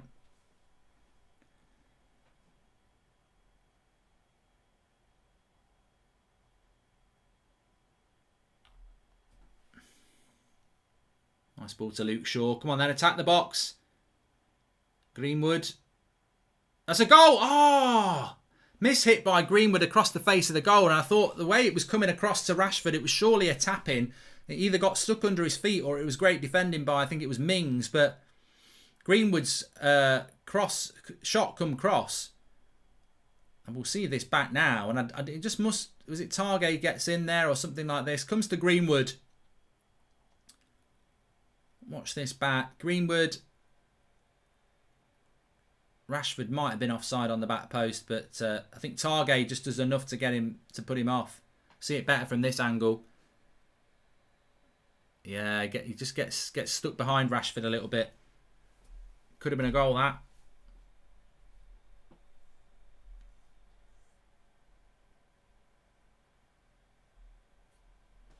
Mark Bolton says, I don't know whether you've noticed, but when we play faster, McTominay and Fred can't get involved.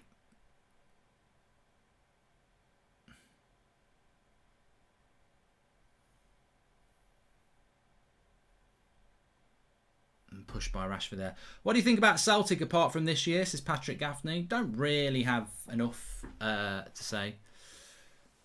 Anything to say about that. I don't really get involved in that.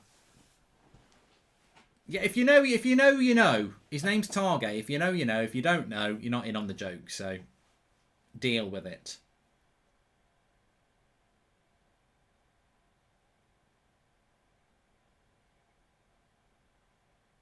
Villa coming forward here on that left-hand side into Douglas Luiz.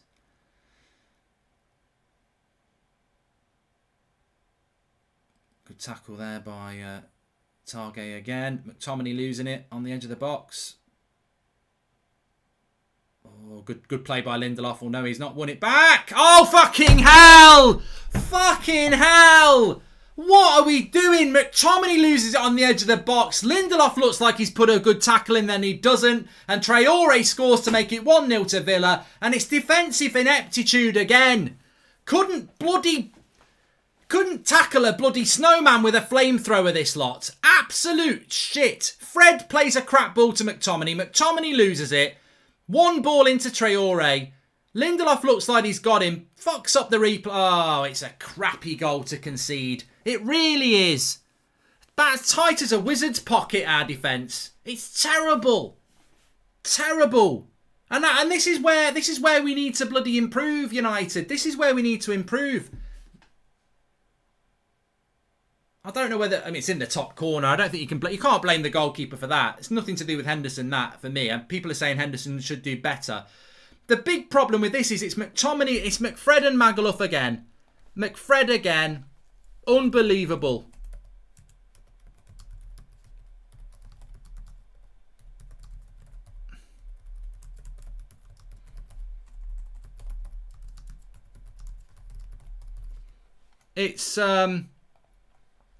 I get tired of it. I'm sure you lot get tired of it as well. It's not.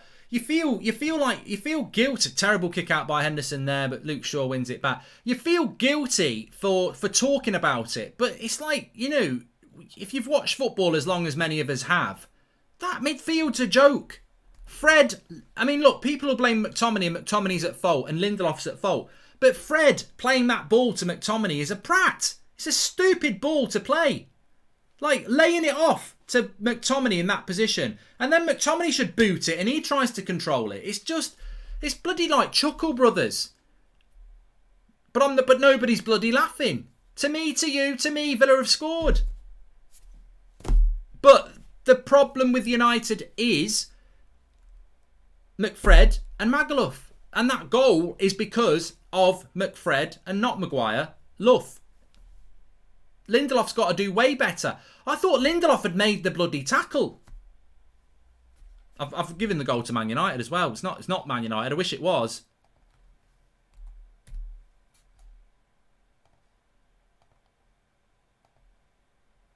And look, I think McTominay will get a lot of the blame for that. But let's not forget, Fred plays him a stupid pass in the first place. And Lindelof makes the tackle and then bloody doesn't make the tackle.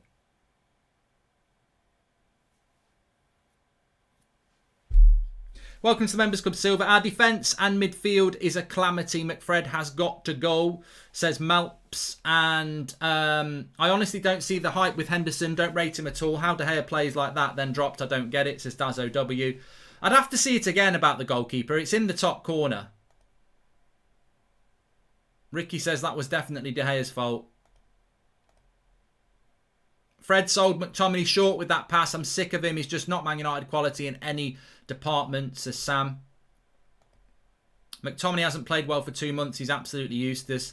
I mean, I choose not to discuss individual players on this. I just think as a pairing, they slow the team down and then they don't actually do their defensive job that well. And this game now will be dependent on whether Bruno, Pogba, Rashford and Greenwood can get us back into it, which I'm sure they will. I don't think we'll lose the game, but imagine what we'd be if we had two good midfielders. It was a cracking finish, in fairness. It's in the top corner, so I don't know whether the keeper's at fault for that, to be fair. Literally just woke up. Prime Magaluf and McFred at it again. I guess I should have stayed in bed. Pratt, says Gabriel Noel. I think Lindelof's at fault. I do. I don't know why people are saying he's not. It's a flick by Traore. Lindelof can boot that out. I thought he'd made the tackle. If you listen back to the goal when I was talking about it, I said McTominay's lost it. Good tackle by Lindelof. And then for some reason it isn't a good tackle because he doesn't bloody boot the ball out. He kisses it with his toe, says Henry Arnold.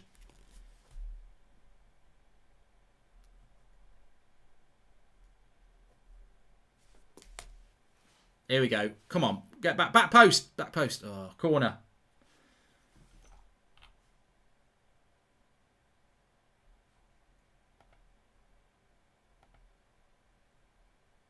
Gwydion says, Fred isn't great, but at least he wins the ball back. What does McTominay do? Says Gwydion. Look, I'm a little bit defensive of McTominay. People think I have an issue with McTominay. I don't have an issue with McTominay. I have an issue with McTominay as a centre defensive midfielder. He's a box-to-box player. Like, McTominay will probably score from this corner because his only good performances I've seen from McTominay are when he scores a goal or, around... He's better as an attacking midfielder, but we stick him on the edge of the box.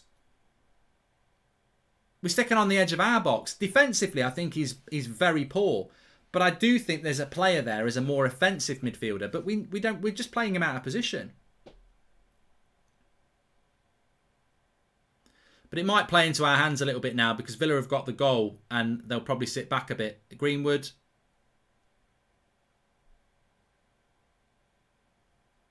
Ooh, Lindelof had to move there. Did well there, Lindelof. And that's a handball by Wan-Bissaka. Tom says, this is making the pain in my ankle even more worse.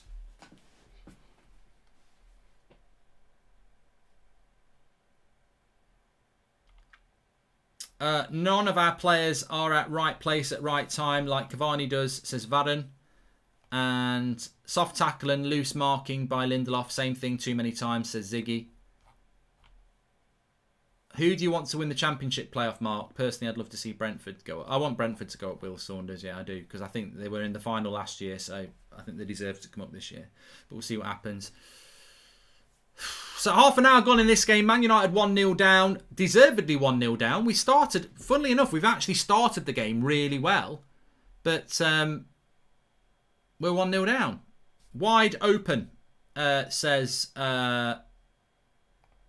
wide open on Thursday, but same awful passing with them two in centre midfield. I don't know what else to do with the players we have, though, says Darren Turner.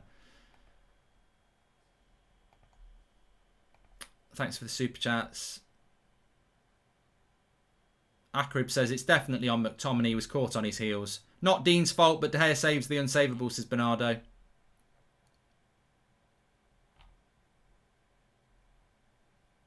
Well, as expected, Villa energetic, Villa not intimidated, and United just defensively a bit sloppy again.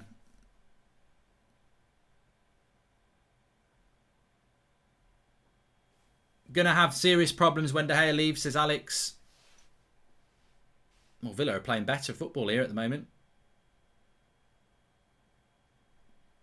We can't be that team that goes 1-0 behind again and start losing our head. We've been good at that this season. We've been very good at coming back from being behind. Good catch by Henderson there.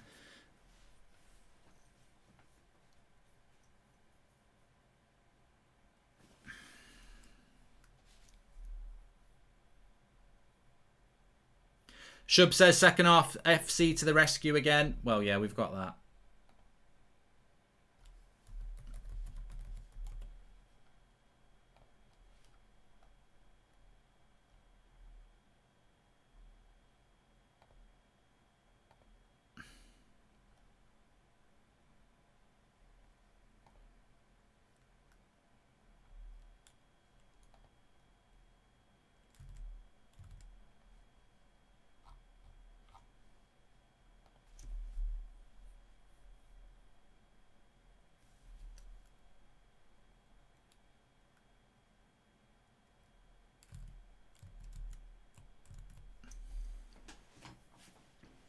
The first principle. I mean, look, just looking back at, I haven't seen that goal, but just looking back, I have seen the goal. But thinking back that goal back, the first principle of defending is if in doubt, you kick it out. Now, when Fred plays that ball to McTominay, I think he's thinking, "Oh, I play for Man United. I've got to get the ball down and play a good pass." But the reality is, it's not a great ball from Fred. So just blast it. And Lindelof, I thought he'd made the bloody tackle. I can't wait to see it at half time because I thought he'd made the bloody tackle. Tommy with the foul again here. He needs to put some gel on his hair as well. I don't like it when it's dry, Scotty. Scooby-Doo, I don't like your hair. Put some gel on it. It's got way too much dryness going on. Put some gel on it. You might start playing better. What would Gary Barlow be saying right now, Marquis? I'm not getting Gary Barlow on. Can't be doing that. So Villa have actually done quite well here, and I think United are already clinging on to being second half FC here.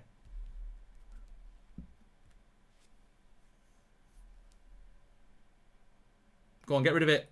Get rid of it. Now get rid of it. Oh, you see, we're going to give a bloody corner away. Just boot it. That's better. See, Fred boots it there and it goes off a Villa player. Sometimes you just got to boot it.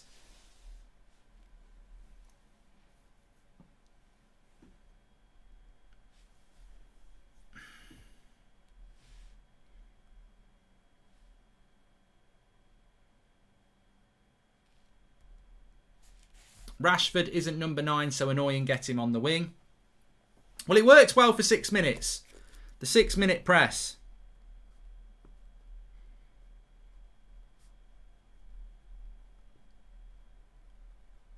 Here's Greenwood. Generational talent to Luke Shaw. And he just gets his cross wrong. Better. Rashford isn't a number 9, so annoying him put him on the wing, says Jack Brown. Question for you: how many players are consistently good and playing their ideal position and are having a long term? I've got 2 out of our whole squad, says Darren Turner. Zayn Miasi, thanks for the super chat there. He's very, very happy. Look, I've said this a few times. When I look at that United 11, who I believe could win us a Champions League or a Premier League, I can only give you... And look, these aren't certainties, but what players in that team could win Manchester United a Premier League, which is what we're aiming for. David De Gea, Luke Shaw, Paul Pogba, Bruno Fernandes, Marcus Rashford, Mason Greenwood. 6. You need 2 midfielders. Oh, maybe Harry Maguire. 7. So we need a centre-back and maybe Wan-Bissaka. But we're getting the question was definites. So actually, there's probably 5 or 6. We need better players. We need a whole new midfield. We need a world-class centre-back. And we probably need a world-class right-winger as well. But a CDM is absolutely essential. And we've been talking about it on this channel for 3 years now. Manchester United need a top-quality CDM. It's not a new thing. The only reason we got away with it was because Matic last year appeared after Christmas like a bloody Christmas present and was brilliant for 6 months. But a lot of people felt Matic was done 2 years ago. So it was Everton. Remember Everton 2 years ago where we got beat under Ollie? Matic was dreadful. So we've been needing a centre midfielder for a long time. A CDM is a must mark. You're spot on playing players out of position to accommodate McFred. 100%. I think anybody knows this. I mean, I think sometimes it's a bit fashionable. Here's Pogba. Good tackle there by Traore, and Pogba's... Oh, it's not a foul. I think some people think it's fashionable to oh yeah, they've got a nickname, McFred. It's fashionable to go in on them. And maybe some people do go in on them without thinking about them. But the reality is, they aren't good enough. If you put Scott... Where would McTominay and Fred... Where would they play? Here's a question for you then. Where would they play if they didn't play for Man United? Mark, who would you take out between McTominay or Fred to put Pogba in midfield and Rashford on the left, says Jay Ling's fan? I just don't think Pogba and McTominay work. So as much as I think Fred's as bad as McTominay, I mean, what's that pass there? Fucking wild pass. McTominay does well to control it. But if they didn't play for Man United, do you think McTominay and Fred would play for Wolves? I don't. Do you think they'd play for Southampton? I don't think they're better than Ward-Prowse and what they've got. Do you think they'd play for Brighton? I don't think they would. So that is the issue United have, is that they're playing 2 midfielders that not many Premier League clubs would actually pick them.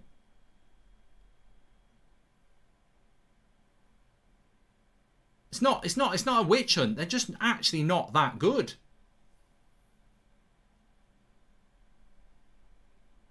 They're full of endeavour, and they definitely, they're definitely good lads. They're trying. But as I said before, putting a shift in isn't good enough. Putting a shift in should be standard. It's all right saying they're good lads and they try their heart out and they love the club.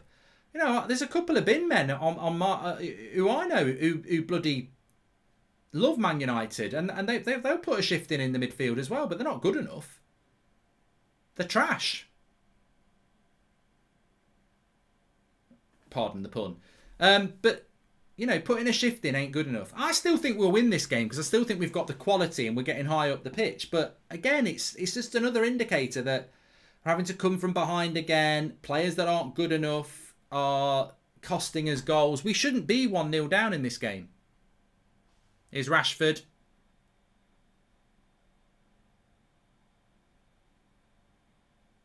Bruno, hit it. Straight at the keeper. Better.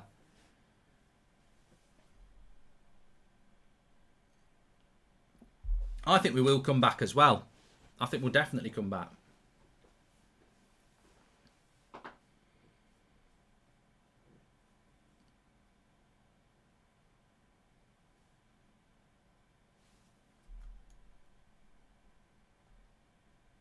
Owen says, my dad has a hamstring injury all the time. He ordered a foam roller and it's been fine since. I might get one of them.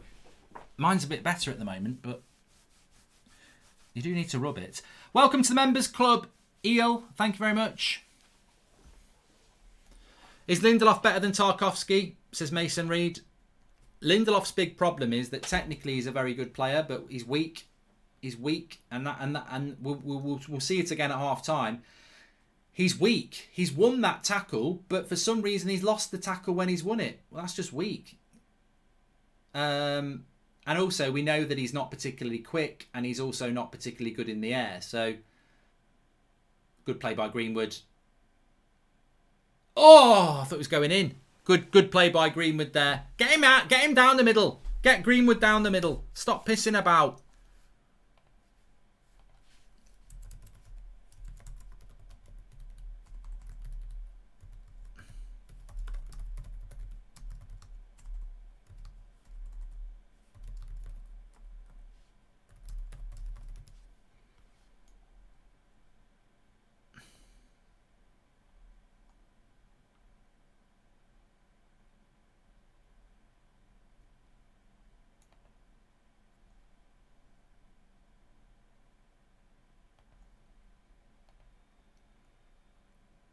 United have had more possession in the last 10 minutes. This is what you'd expect. Just wanted to thank you for inspiring me to get 140 subscribers. This weekly recipe. You've given me something to do whilst in lockdown. Thank you. No worries, mate. And all the best with it. Weekly recipe. McFred is crap, says Michael Sitko. And we're going to get Allegri next season, says Amy Assey. What are Arsenal actually doing, Zane? Have you decided to just throw your last few games? I mean, surely nobody's interested in watching Arsenal now. Oh, we're losing to Fulham. You know, who cares?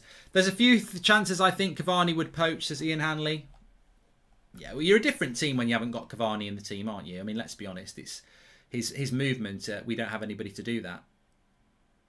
Oh, unlucky there from Luke Shaw. Pogba slips over. It's a shame we've gone 1-0 down, though, because I think aspects of our game have been very good. I think we've moved the ball a lot quicker than we normally do. And I'm sure we'll come back in the second half. I don't expect to lose this game, and I think anybody who expects us to lose is a little bit naive, because we're very good at. Maguire's just gone down injured here. I think he's. Oh, I tell you what, it's a bit nasty that. If Harry, I tell you what, Harry Maguire, if he cried like a I don't know, I don't know what cries a lot. If he cried there, Maguire, he might have got him sent off. That was one of those tackles there where if you scream, you get a red card, because he was late. Is Pogba in the box? Oh, he's blown up. Konza. Cry like a wolf. I think that's what I was going to say. But does a wolf cry? They howl. If he howled like a wolf, Zane, the only thing you're getting next season is more banter, says Alpha Gaming. Now we know Man City will be champions today, says Trucker. No, what I was going to say is that for anybody who thinks that United won't come back and win this in the second half, you're a fool, because that we will come back and win in the second half. But we're talking about bigger things here. I don't want to get lost in the finite. I don't want to get lost in little details here. I want to talk about the big details. And what we're going to finish in the top 4 this year. We're going to finish. We're in the final of the Europa League. What I'm looking at now is, how do we challenge for the title? How do we win? How do we go deeper in the Champions League? I don't want to be talking about silly results again. And I don't think we will lose this game. But we're never going to make the progression to the next step when we're conceding goals like that. And we've conceded a lot of goals like that this season, but we're still second place. So when people say about what could have been, well, what could have been if we hadn't conceded so many stupid bloody goals? We've conceded a lot of goals. I did it about a month ago. And I don't know what Bruno's doing there. I did a video about a month ago going through all the goals United had conceded this year, because people were trying to make out that it was because of the goalkeepers. It's not. It's always centre-backs and CDMs, and sometimes the full-backs. And today we've conceded another goal because of the bloody CDMs again. We've got to get better in the midfield. over the summer. It's the priority. Why are we being linked to Sancho? Why are we being linked to strikers? We need a bloody centre defensive midfielder and we need another centre back. They're priority 1 and 2. I started a channel in lockdown and it really helped me and inspired me. This is Toffee Studios. What's it all about? Toffee Studios. I hope it's about toffee. Cavani in at half-time. McTominay out and Pogba should be played deep in this game, says Mr. Bra. I think Pogba's doing well.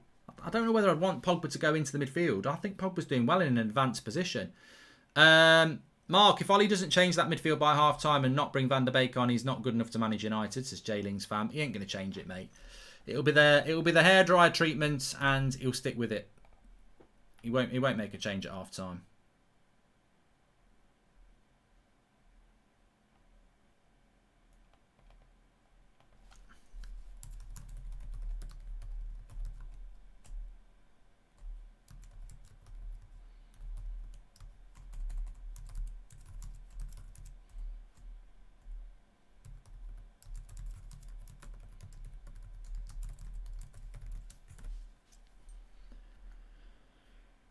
So we've got about a minute to go to half time.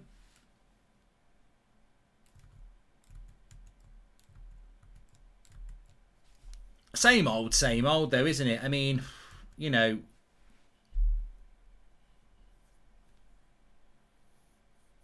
it's very hard to get hold of games when you've got a midfield that can't get hold of games. I thought the tempo to the game was very good at the start, but you know, we just lack fluidity. We lack shape. I mean, most teams we play seem to move the ball about better than we do. Villa there have gone from being under pressure to running at our back four. So that's a decent cross and goes out for a goal kick.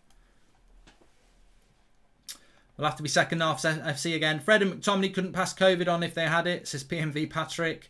And our defensive midfield is a calamity. McFred has got to end, says Malps. Welcome to the Members Club Electric Meme. And McFred are in the same situation as Lingard. Will do better in another team that plays differently to United. Watkins has just got booked here. He's very late on Scott McTominay. On Harry Maguire. But the energy of Villa has been very good. Another bad kick out by Lindelof there. Watkins. Oh, good save by by Henderson there. That would have been on Lindelof. I think that's at half time.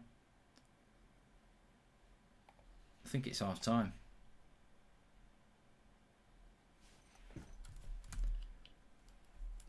Lindelof absolutely trash as well. Let's not put it all onto McTominay and Fred. Lindelof's had a crappy game as well.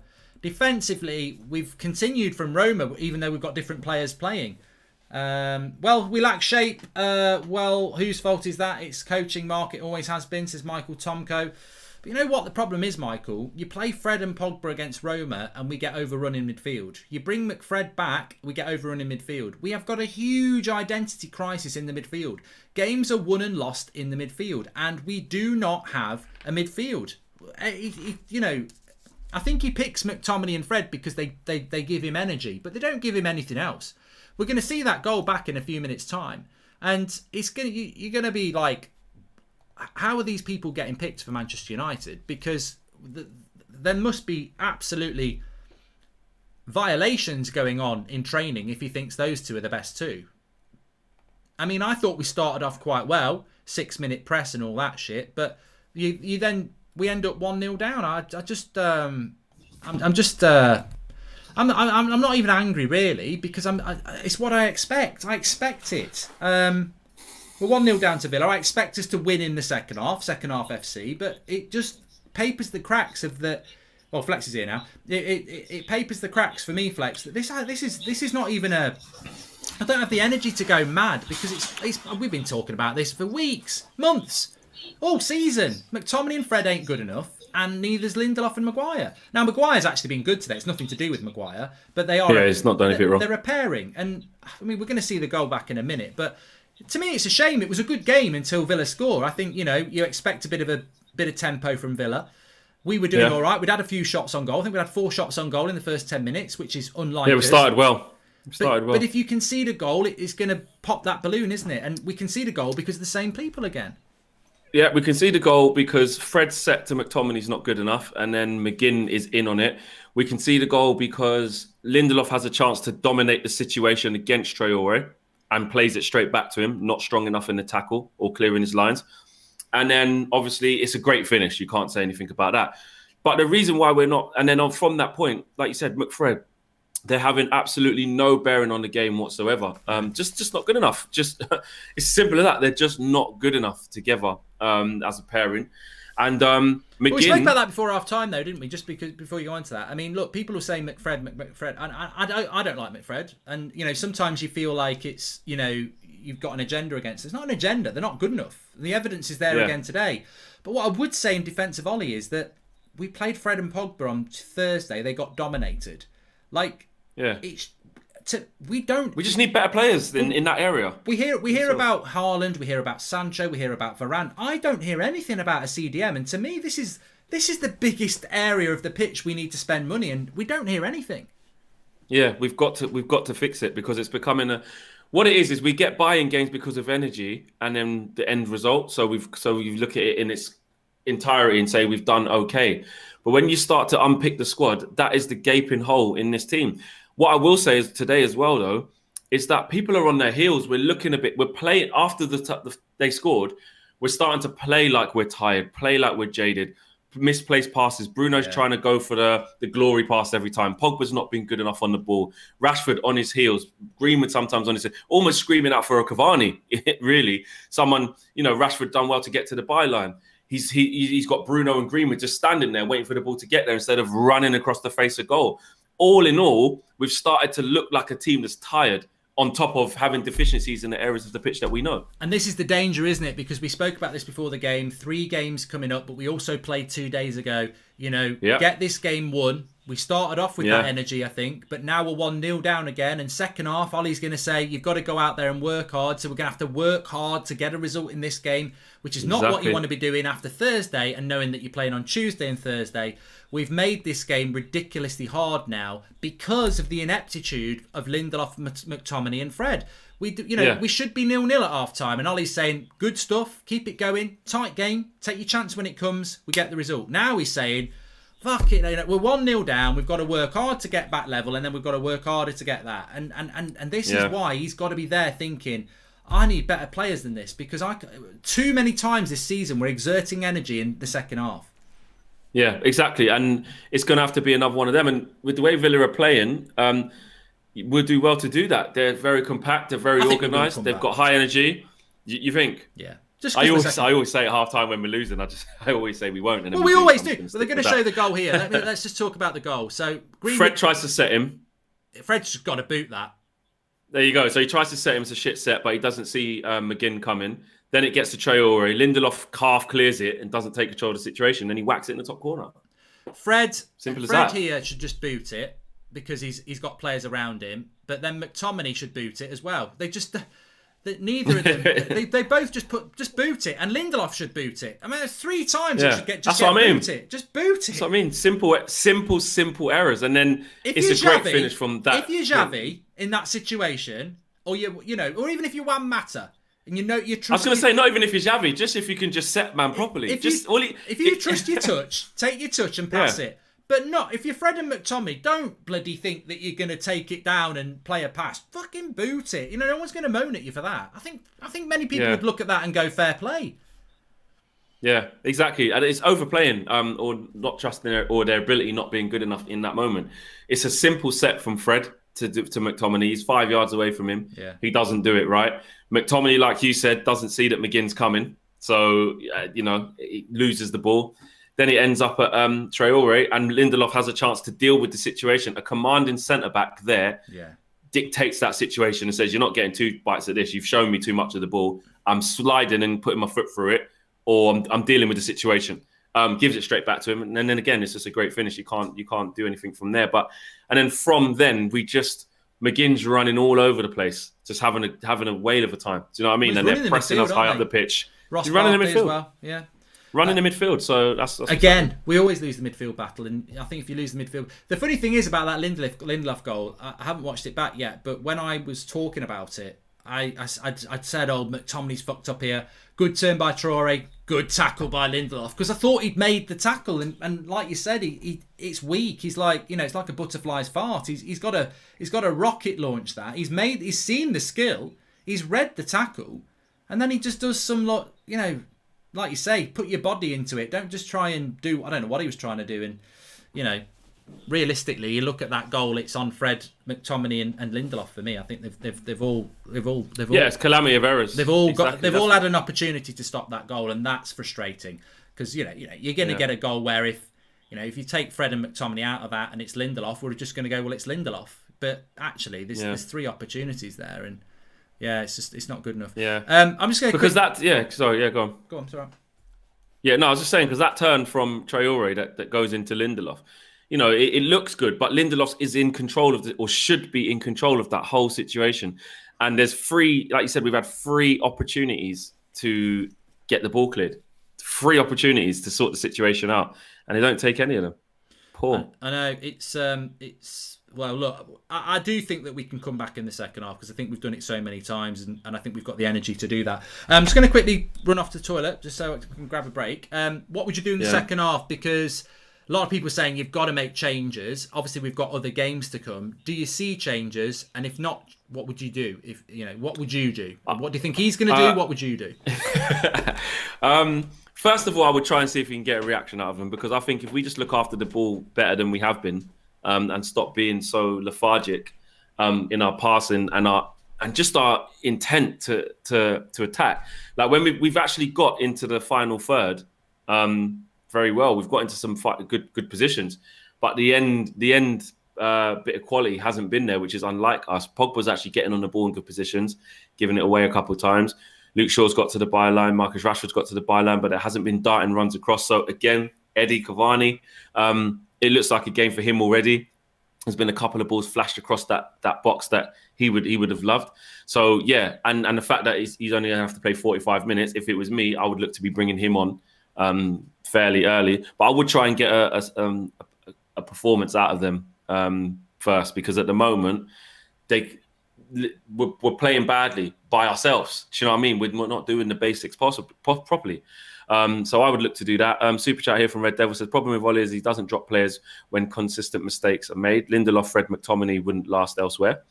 And John Moore says, Flex, I bet you'd be happy to have Basuma in place of Fred. I would in this game. And maybe Basuma would have tried the same setback to McTominay. I don't know. And Nicholas Thornton is the latest member of the United Stand Members Club as well. But what I would say is that we've got to play better by ourselves. Just take care of our own performance. But Villa are going to keep being tight. They're going to keep pressing us and keep making it difficult for us. So we've got to use the ball better. Maybe I would bring in a Matic in midfield. We need to start passing it better in midfield. Take off Fred, says Chuba. Rashi on the left wing, move Pogba to the centre and bring on Cavani. Potentially, yes. Maybe we could look at that. But I need some more control in midfield, and McTominay and Fred are not giving us it. Do they have the ability to play better in the second half? Yes. But inevitably, there's mistakes in them. So we need to be more right. And Udid says, at a certain point, we had Morgan, Bastion, Blind, and Matic Herrera, but now we have this. We can't even replace crap.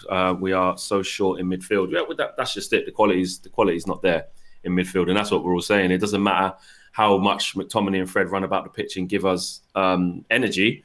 Essentially, they're always going to have mistakes in them or not be good enough to dominate a game. And Rock says McTominay can see danger. He should protect the ball first. There you go. So calamity of mistakes, as we were saying. What changes did you say you made? I was basically saying I wouldn't change it straight away, but you can see that Cavani's going to be needed. There's a couple of balls flashed across the box there that he would have eaten them up, and I would potentially bring on Matic for one of McTominay or Fred. But someone else did say put Pogba in the midfield, put Rashford back to left wing, and put Cavani up tops, which could work. I just worry about putting Pogba in there when really didn't perform. He's not going to run. He's not going to work. Exactly, and that's why I'm probably reluctant to do that. I would more so keep Pogba where he is because he's actually getting on the ball in the final third. Pogba, you know, when the ball got back to him, yeah, it's just his final bit of quality. You know, he didn't know that there was a man on him when he took a touch at the end of the box and Traore came back and nicked it off him. Just little things, because he's playing all right. So I would look to bring Matic on. We need to get some composure in that midfield. The problem is I don't like McFred. But I can see why he picks them because there's nothing else. Yeah. There's nothing else. I don't trust Matic to do the role. I don't think Pogba should be moved to that position, and he didn't play that well there on Thursday. I mean, look, I'd try Van der Beek there, but that's a sore point because people seem to think he can't play that role. I think, neither can McFred. So, try him. This is why we need to go in the transfer market because we just don't. We should have 2 or 3 players that can play that role, and we're using McTominay and Fred who can't play that role. So I'd like to see Greenwood play down the middle. I must admit, I don't like Rashford down the middle. He's done okay, but I prefer Rashford wide. I agree. I don't think it's going to be the change of personnel with United that's going to change this game. I think it will just be a change in bloody attitude in the second half FC. Yeah, and Ollie, you know, in fairness to Ollie, he's proved he can get a reaction at half time from these players. Look how many times we've come back. So hopefully we see the same thing. I said it against Roma when we were 2-1 down and I was worried and you said, no, we'll come back and win. And he got a reaction from the players without changing a damn thing. So we do have it in us. You know, too many times we are down at half time and we're all out ringing the changes. And that's why I said before we ring in the changes, we're capable of playing better with that same squad that's actually on there. McTominay and Fred are capable of playing a bit better than that. Marcus Rashford, Paul Pogba, etc. Bruno's capable of playing way better than he played just then. Looking for the Hollywood ball every minute, flinging the arms up, just doing that. The other side of Bruno that I don't normally like. He can settle down and get us ticking. So yeah, I think we can play an extra 30-40% just by ourselves before we even make a change. You're going to go negative and say we're not going to do it again, Flex, or are you going to just go with the fact that we are second half FC and we will do it? I'm going to say 1-1. Yeah, I suppose you could go with the draw. I think we'll win it. I think we'll probably win it. I mean, I suppose you could say 2-1, but I think we will win this. I think, you know, in a way, I saw some people in the live chat saying, I hope we don't come back but at the end of the day, it's too late in the season for that. It's not like, you know, nobody's getting sacked. We're so close to a transfer window. You know, let's get. If Ollie doesn't realise the problems of McTominay and Fred and does it next season, then look, maybe his future isn't at United. But for now, we're so close to getting second. Let's get second.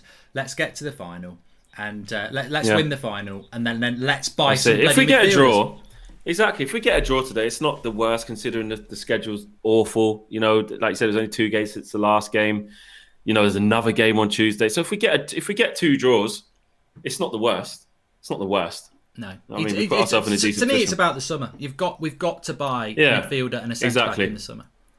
Exactly. I don't think there's going to be a catastrophe where we miss out on top 4 and stuff. Like I said, the second it's not a trophy for second, third. It is what it is. It'd be nice to finish second because we probably deserve to, but we won't deserve to if we don't get the points. But from the position we're in, it looks like we should finish second. But it's much of a muchness. I just want to see us finish strong and, like you said, not lose games going into that final. Cool. Well, there's no changes at half time as everyone predicted, we'll see you on the fan forums and the fan cams, Flex. Peace. All right, nice one. Catch you in a bit, mate. Cool. So we both think we're going to come back. Flex thinks it will be a draw. I think we'll come back and win 2-1. Can Mark please sing the Cavani song? We need him on. He's our Uruguayan Robin Hood. I'll sing it when he comes on, Matt. I'm tired of people blaming the midfield. Open your eyes. It's the manager. The players are playing bad because we have got no shape, says United Channel. It's so frustrating that so many of the points we drop is because of individual mistakes, says Stan Golding. And playing McFred is like playing with 9 men. They are awful, says James E. Thanks for all the super chats that have come in there. Appreciate that. And please subscribe, by the way. Bottom right-hand corner to do that. We're on the road to 43,000 today. As you can see, we're on 43,525. Please subscribe, bottom right-hand corner. I'm thinking about my Indian dinner tonight. We have got the 8 o'clock show tonight. So tune in for the 8 o'clock show. We've got the match reaction with the player ratings straight afterwards. Lots to get involved with on the channel. Of course, every morning at 10 a.m, every night at 8 o'clock. Live on the United Stand, interactive.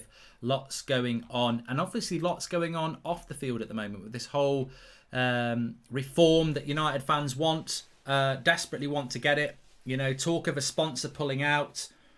So lots going on with United at the moment. But first of all, let's try and get back into this game. 1-0 down to Villa. I thought Wan-Bissaka had pulled his hamstring then, the way he was hopping, but he wasn't. He was just waiting for Greenwood to come and get the ball.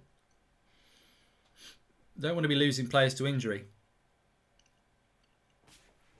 So United very good in the second half of games, as we know. Second half FC. We just seem to be able to turn a button in the second half. And that's a foul on McTominay. We do seem to be able to turn a button in the second half. That was better by McTominay, driving forward.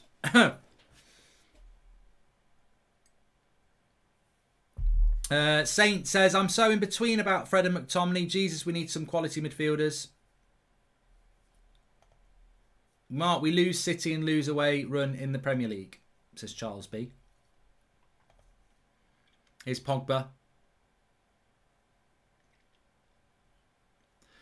Yeah, we lose our away. There's a long way to go. Well, there's not a long way to go. There's 45 minutes to go, but I wouldn't be worrying about that too much. I'd back us to score. We've scored the most goals in the second half this season, 41. Cavani's warming up.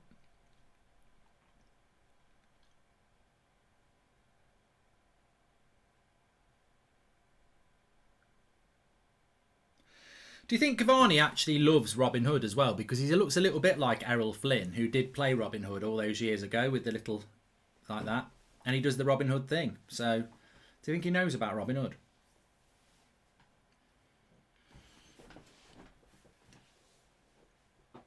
We are playing with no striker. Had so many chances in the first 20 minutes. Mark, do you still feel we don't need a striker, says Ritvik? Well, we've got Cavani. He's just on the bench. We've got...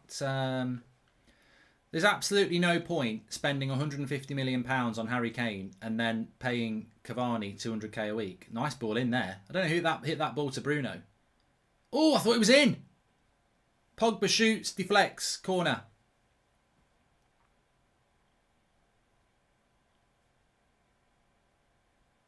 There's Fred. Lovely ball by Fred to Bruno. Lays it off to Pogba. Hits it. I think the keeper would have dealt with it, but it goes for a corner. It was a lovely ball by Fred, to be fair. We've had 9 shots, 4 on target, says Elfin.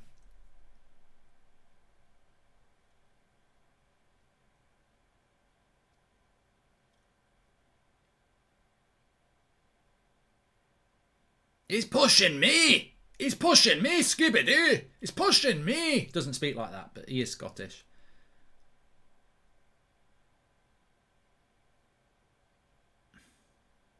Tommy looks like he's doing a dance. Punched away by Martinez. Bruno. Fred, don't shoot. Good ball out to Pogba. Good cross, cleared away. United showing that intensity again that they showed at the start of the first half and that they tend to show in most second halves.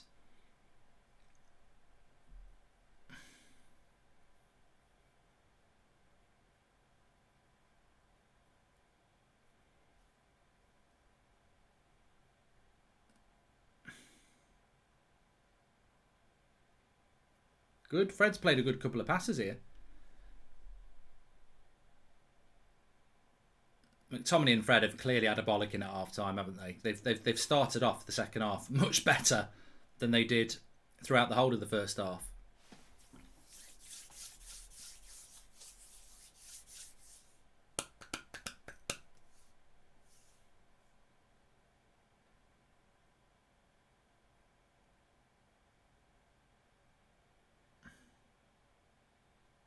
McGinn. He's got to be off. He's got to be off. He's got to be off. He's bloody miles off, surely. Fred's back. It's all right.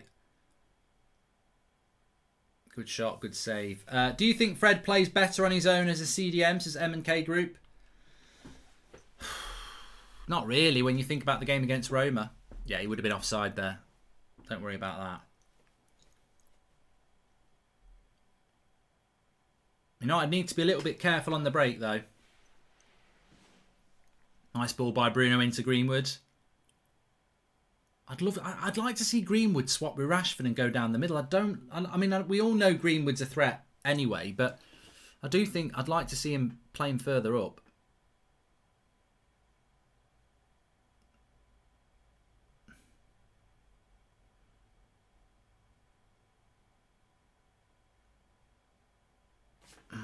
Come on, United. Good press from United here. Wan-Bissaka. Nice ball into Pogba. Holds him off. Lovely skill. Oh, he just couldn't get the shot. Stays on his feet. He's given a penalty! I can't believe he gave the penalty there. I actually thought that was a bit soft, but penalty to Man United. Douglas Luiz can't believe it, and United second half FC is back. Penalty to United. I really didn't think he was going to give this. I mean, to be honest, it looks like it's a penalty. Let's have a look. Well, yeah, it is a penalty. It's the same as the one that he's an idiot, Douglas Luiz. If you're a Villa fan, he's an idiot. Soft in the sense that it shouldn't be given away. It's a definite penalty, though. You can't argue with that. It's a definite penalty. Pogba's not gone down or anything like that inadvertently. And look, the penalty that Man City won yesterday, that was worse. So Bruno to make it 1-1.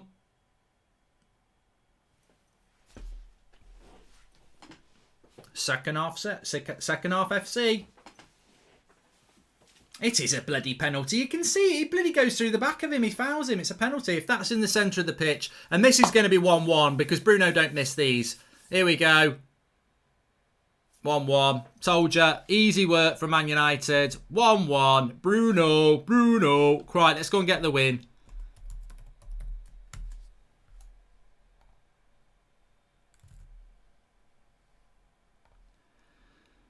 Bruno. Lo.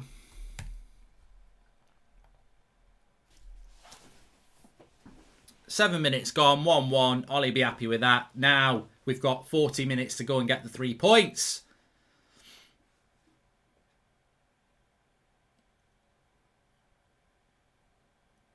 I tell you what, though, it is something that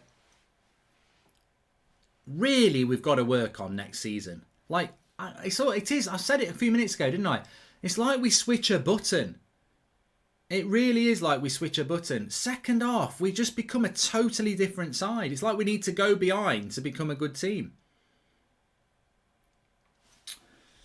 Next time you're doing your deep thinking in the shower, assess our club strategically for this modern horizon. Be 20-25 years before we win a league, says Darren Turner. Playing with Fred is like playing with Nora. I've done that one before as well. Hey, look, people can moan about the penalty, but the reality is it's a penalty. Like, it is a penalty. I was very shocked when it was given because I was like, what sort of a prat would make a foul in the box in that situation? Pogba's got his back to goal. But when you see it back, it's a penalty. It is, 100%.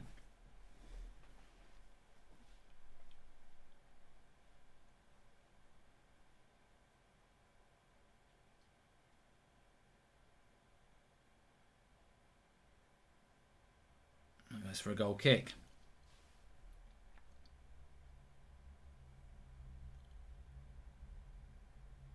Mark, you made an accidental pun. Bruno Uno.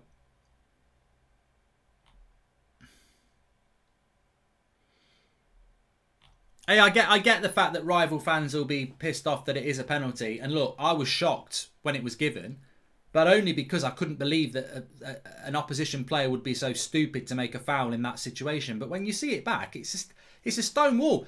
I thought the one yesterday that Man City got against Chelsea was a little bit soft. But that one there is way more obvious.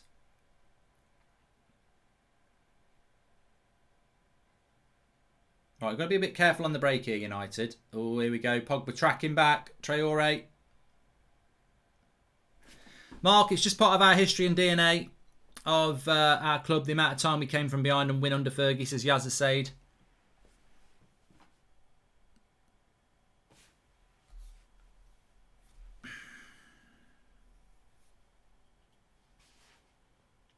Nice ball by Pogba and Rashford can't take it.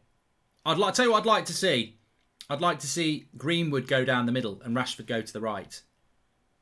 Because I think what's going to happen is we're going to see Cavani come on for Greenwood anyway, and Rashford will go to the right anyway. So why don't we just do it? Why don't we just put Rashford on the right now?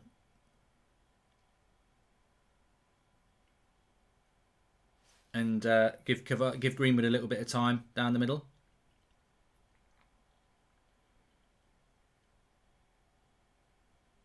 We play Luke Shaw.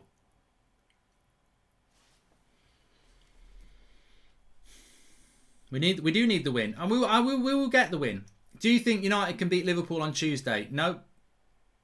We will not be beating Liverpool on Tuesday because we're playing Leicester. We're playing Liverpool on Thursday.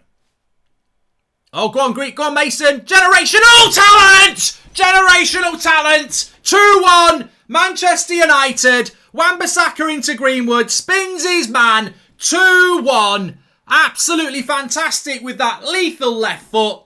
Spun him like a bottle top and blasts it into the bottom corner. The generational talent is here. Wan-Bissaka, we're 2-1. We're second half FC. Don't doubt it. Don't doubt it. It's frustrating how shit we are in the first half. But second half, we come out like that. Generational talent. It's the generation game. Where's Bruce? Well, rest in peace, Bruce. But generational talent. Bang. 2-1. Mason Greenwood. Got a bit excited then. That's what we want. Fantastic. 11 minutes gone. 2-1.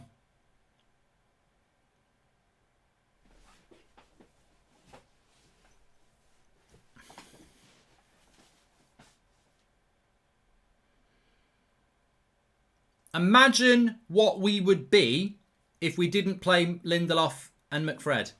Imagine how good we could be. And that's the thing for me. Imagine what we could be.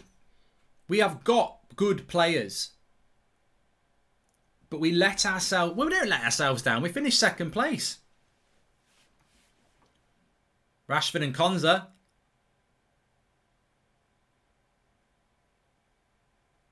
Don't know what's gone on there.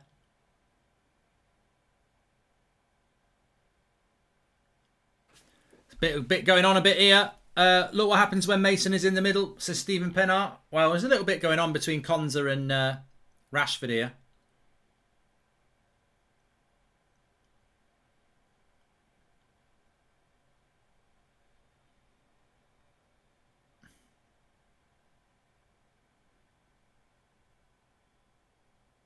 No, they've calmed down now.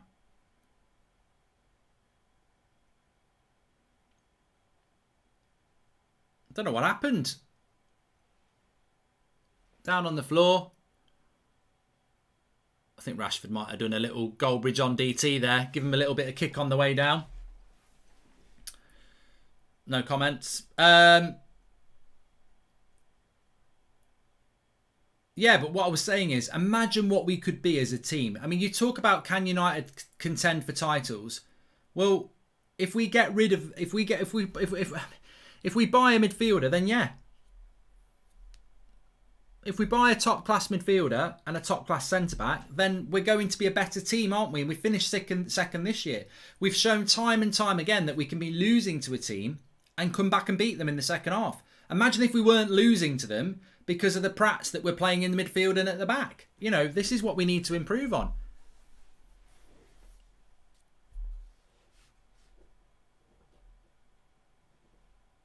But it's not over yet, of course. Oh, what? Wan-Bissaka slips. Pogba's back.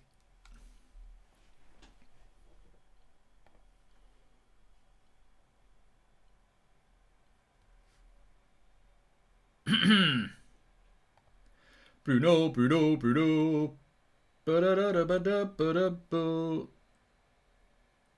Oh, corner here. Don't know what's going on here. I wasn't looking, sorry. Maguire's hurt his head.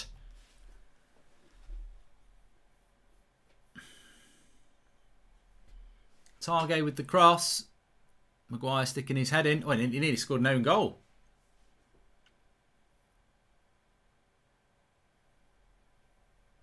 I don't know what's going on here. Is he giving a goal kick or is he giving a foul or a corner? I think he's giving a corner.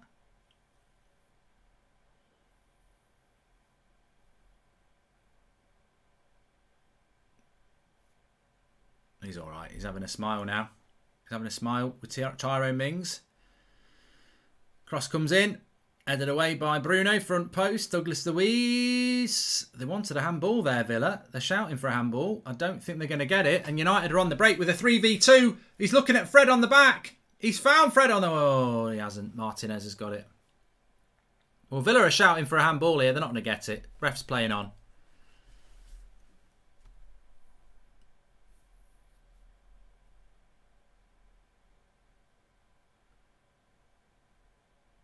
I'm just keeping an eye on the ref here.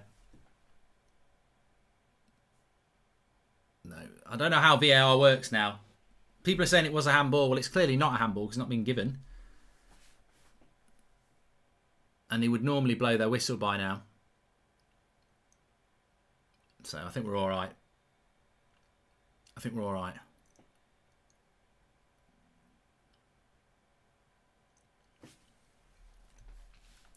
Half an hour to go.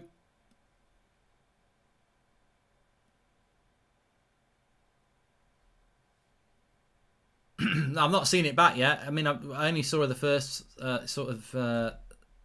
what everybody else did. And there was a hand in the air, but obviously not going to be given.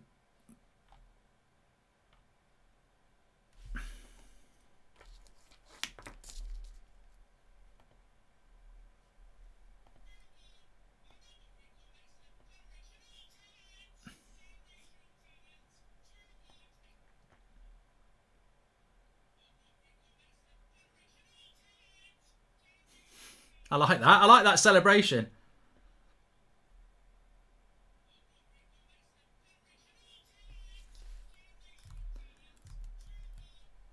I just realised you lot can't hear it. You can't hear it. I can hear it. You can't hear it. 2-1. Absolutely fantastic with that lethal left foot. Just been listening to it 3 times. You can't hear it. Oh, go on, Greek. Go on, Mason. Generational talent. Generational talent. 2-1. Manchester United. Talent. Love it. Sorry, I was listening to it and you couldn't hear it. Good shot there again. Rashford just goes wide. United are up for this now. Nah, that's not a handball for me. That's not a handball for me.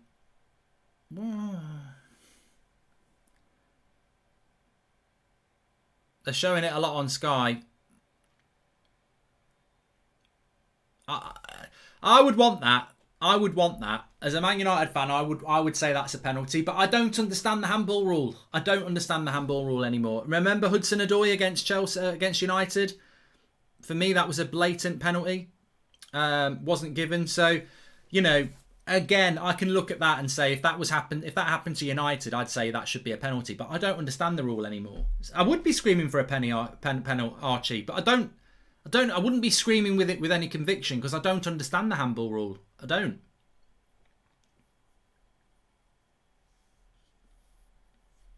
And so anyone who's saying that's a penalty, why didn't we get one for Hudson-Odoi then, who basically palms the ball away in the box? Corner to United. Headed away. But I'll say what I said again. Look, if you want to know how Man United are going to win a title, or how Man United are going to challenge for a title, Cavani's coming on here for Mason. Generational talent goes off. He's had a good game today, Mason. Remember, he played 90 minutes on Thursday as well. He's done his job. He's got his goal. You can't argue with that. 65 minutes, goal, good game. Off he comes. Fair play. Job done. On comes Cavani. Douglas Luiz is going off for Villa. Ramsey comes on. You talk about, well, remember Rashford only played like 15 minutes on Thursday, so he can probably get through 90 tonight. But you talk about like how Manchester United get into a title race properly. Well, the evidence is there. Every game we're talking about McTominay and Fred. Every game we're talking about, like, well, I think Maguire's played well today, so we're talking about the centre-back pairing, but basically we're talking about Lindelof. You give me Varane, you give me Declan Rice, that team gets better than it is now. But this team's second place. This team creates chances. This team comes from behind. Imagine what it will be with a top quality centre-back next to Maguire and a top quality CDM. And yet, we're getting linked with Sancho and we're getting linked with Haaland. We need a bloody centre-back and a CDM. It's not rocket science. This is where we need to improve. Because if we go into another season next year thinking that McTominay and Fred are good enough, we ain't going to be good enough. That's where he's got to improve. And look, as harsh as it sounds, I don't mind Lindelof, but I don't think he's good enough. So, look, this is where we need to improve this team in the summer. Because you can't keep getting away with it. And we've not got away with it, really, because we haven't won a league again, are we? We're trying to win we're trying to win league titles. To do that, you've got to buy better players. Cavani's on. Give it to Eric Cavani. Pass him the ball and let him score all the goals. Come on then, let's do it. Please subscribe, by the way, bottom right hand corner. We are going to be live at 8 o'clock tonight. We've got my match reaction afterwards. The player ratings will be opening up very soon. And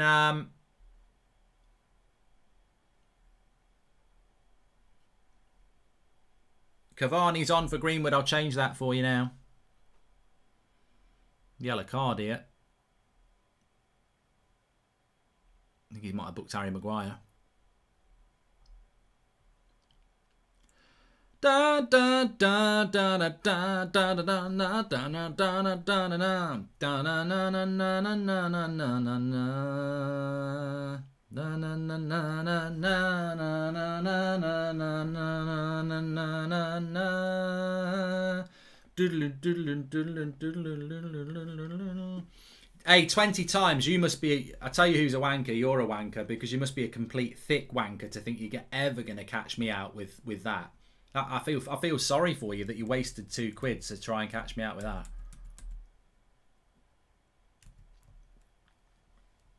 Give it. I do need a stretch. Game management now. Yeah. Oh, Cavani there. Tell you what, you talk about game management, get the 3 points. I looked at the screen and bloody, I don't know what's gone on here. Cross comes into the back post. Cavani doing the work. Defensive work. Good defensive work by Cavani. Hi, Mark. Might be a long shot, but do you reckon United could be looking at Garner for CDM? No. Don't fall into that trap, Jake. Oh, we're not buying a centre-back. We're not buying a CDM because we're giving Garner a go. What happens next season? Garner spends all season on the bench and we watch McFred. Bruno's won a lot of front post headers in this game from corners. United have won a free kick here.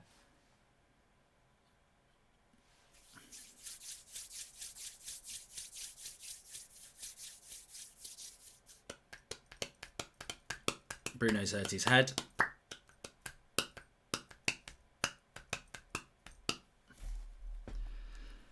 Do do do do do do do do do do. La la la la la la la la la la la. La la la la la la la la la la la la la la la la la la. Oh, Rashford's limping a bit here. Get him off.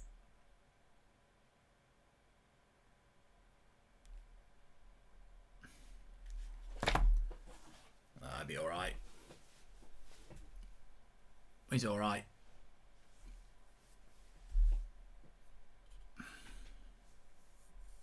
Haha, Cavani doing Lindelof's work there. Lindelof stood there with his hands in his pockets, says Callum Turner.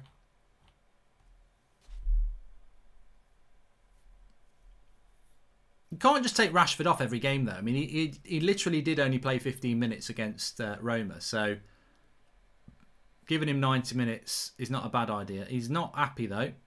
I'm just watching him on the screen there.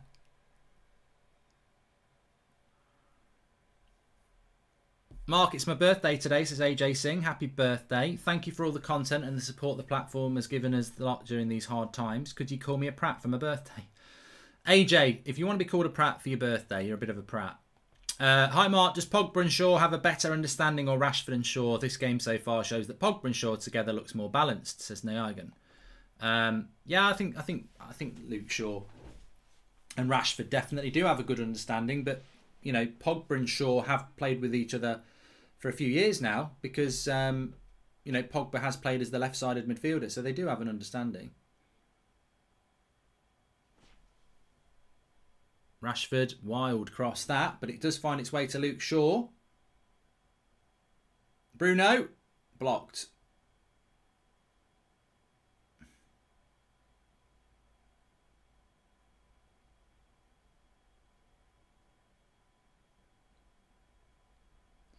United have got it back.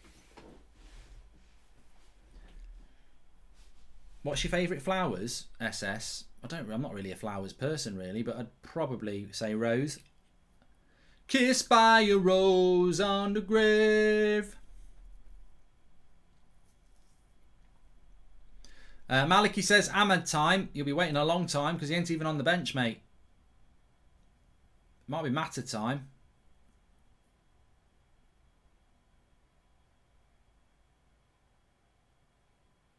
Wan-Bissaka. I think Wan-Bissaka's had a good game today, you know. Oh, he's given a foul there. Cavani. Foul by Cavani. I mean, I don't know why Cavani's so deep here.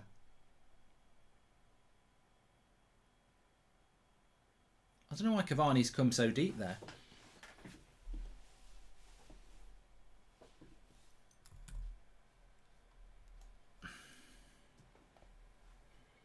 Give it, give it. It's not 2-1 to Liverpool, don't worry. It's 2-1 to Manchester United.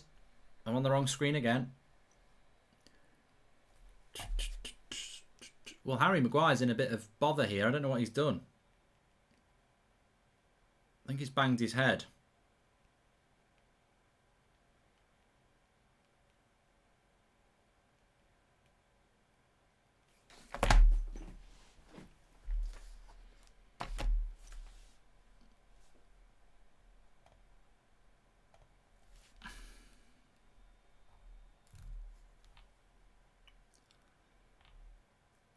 There's just a little bit of concern about Maguire here.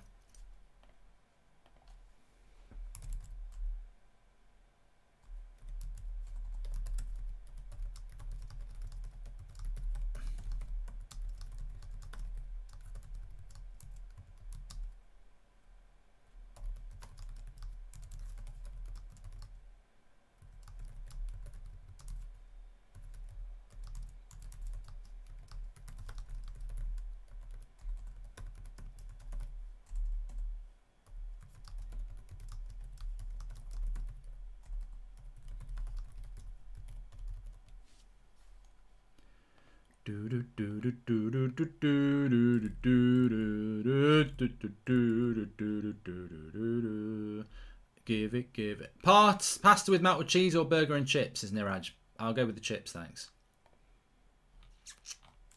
So it's been second half FC United already, which is what many of us predicted at half time.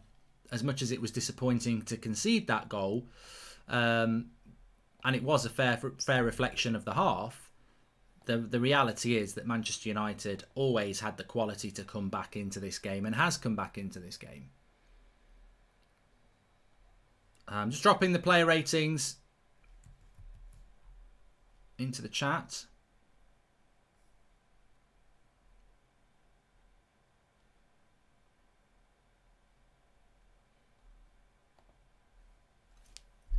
Well, Harry Maguire is struggling a little bit here.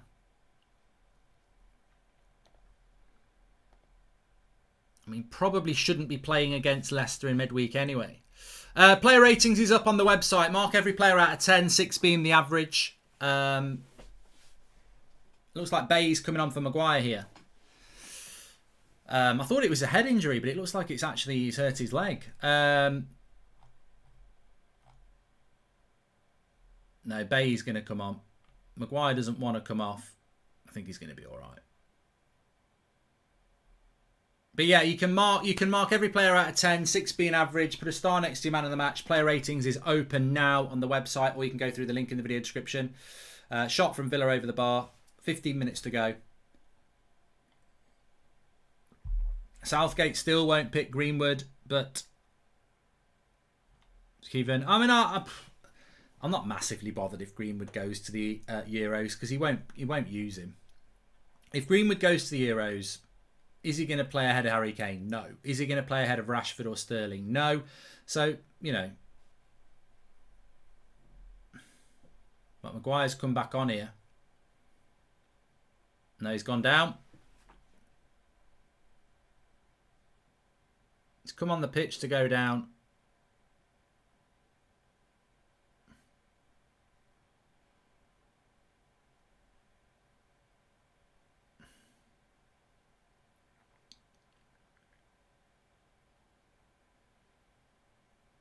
This is not an injury we need. Ollie, what's going on? Get him off. Get Eric on. No, you don't need to stop telling him about going on holiday with your hands. What are you doing with your hands? You're telling him about planes and when you went to Magaluf. Where are you going? What are you talking about? Tell him about where you want him to play on the pitch. Are you going to bring Donny on? Stop. Don't ask Karaki. Are you going to bring Donny on? Simple question. You're saving him for Tuesday. Well, don't save him for Thursday because it might not even happen. It might get called off again. Yeah, all right. Catch you in a bit. Yeah, all right. I'll give you a game of Fall Guys later. All right, just catch you in a bit. Ta-da. So, Bay's coming on. Eric's coming on. And Maguire's coming off. That's a blow to lose Harry Maguire. I've got to say, last 15 minutes, Lindelof and Bailly, I don't know. I don't think we'll be seeing Maguire against Liverpool. If he's coming off here, that's only 4 days away. Certainly not Leicester. I mean, that's not looking good for Harry Maguire. He's hurt. Trying to find Eric Bailly here. There he is, Eric Bailly.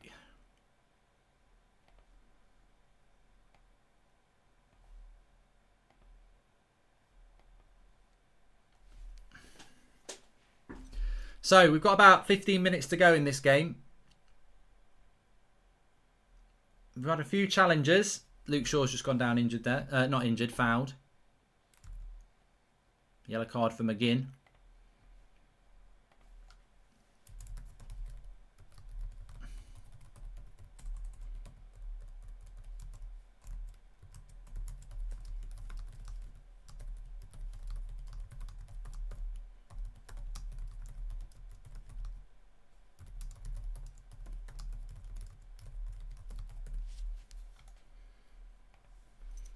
Just shows you Harry Maguire is a human. And what I mean is he's almost been robotic in his ability to churn out games for United. Look, he's definitely been overused, but the injury is nothing to do with that. It's just one of those things. It's a collision and it looks like he's hurt his shin or something like that. But, you know, as I've said many times, I think Harry Maguire, since Christmas, has been a really good player for United. And he's not the one that worries me. It's Lindelof. Ryan says that Villa have been miles better today. Well, I don't know about that. Maybe you could make an argument for a draw, but you know, Greenwood's goal's a good goal. Traore's goal's a good goal, and it is a penalty. So 2-1. Quick maths.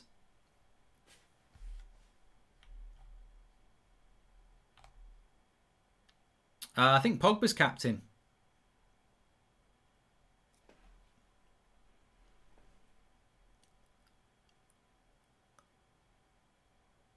Cavani's played very deep in this game as well. I don't even know what formation we're playing here, because it looks to me like Rashford's still playing through the middle.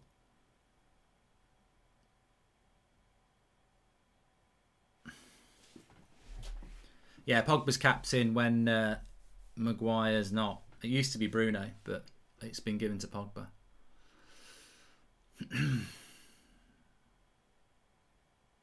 10 minutes to go. Probably a few minutes of injury time as well. Yeah, if you can make sense of United's formation here, fair play, because I don't really know what we're doing with this. Cavani's through the middle again. Rashford's on the right. So yeah, we are playing what we've got on the screen. It's just Cavani is a little bit deep at times.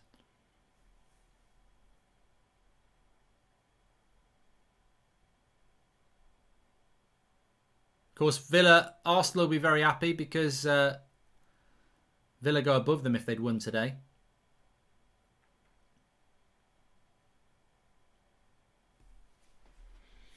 Let's just get the win. I think it's very important that we get the 3 points today. Basically solidifies second place. With those 2 games coming up against Leicester and Liverpool as well. Oh, Wan-Bissaka missing the ball there. Mark, hope you and your family keeping well, says Bruno's. Lovelies. Wait a minute. Oh, bloody hell. Get rid of it. Well done, Eric Bay there. Love the content. And do you think fans will try and stop the Liverpool match again this Thursday, says Bruno's. Lovely. I don't know, mate. Rashford here. I don't know. I think there's a protest. I don't know whether... You know, it might just be a I don't know.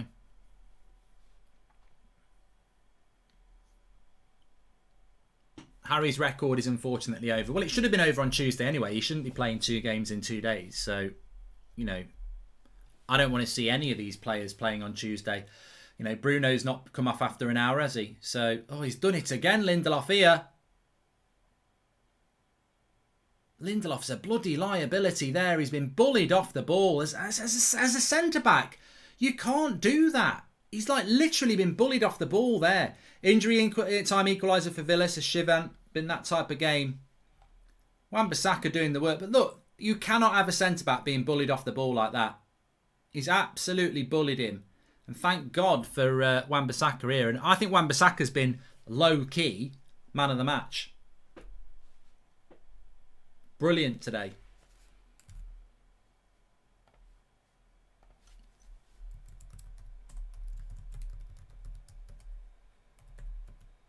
Got a goal, got an assist as well.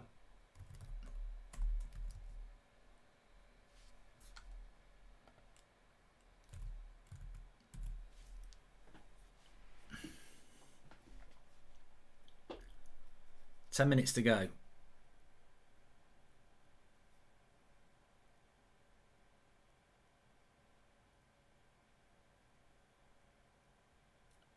I tell you what, it'd be a very good 3 points to get this though, because I think it's been one of those performances, hasn't it? You know, if this was a normal Premier League season and you know it's October time, you go to Villa Park, you get a 2-1 win on a Saturday afternoon, you're happy with the 3 points, you move on, and I think that it's got that feel to it. If we can just get the points, I don't think there's been any scintillating performances from United. I think there's been some okay performances, 1 or 2 pretty poor performances, but as a team performance, it'd be good just to get the 3 points because I think Villa have given us a good game.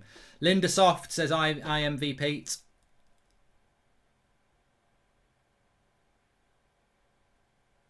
What? I don't know why Henderson's come out there. That's. I don't think. Oh, I don't know. Matic is coming on. Just reading a book.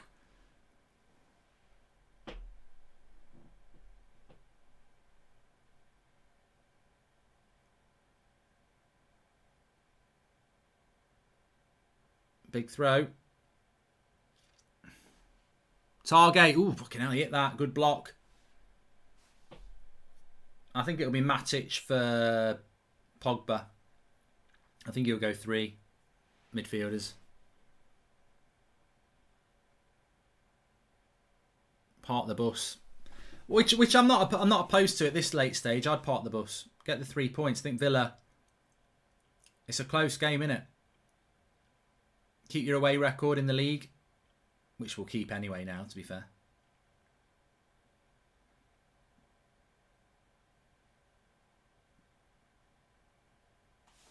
Go on then. On the break. Rashford's the ball. Here we go. Go on, Rashi. Into Cavani. Oh, he gave it to Eddie Cavani, but he can't control it. Lindelof moves to Harry's position when Harry's off, so is the effect his game when Harry plays, says Wayne Rooney. Oh, he's giving a bloody foul.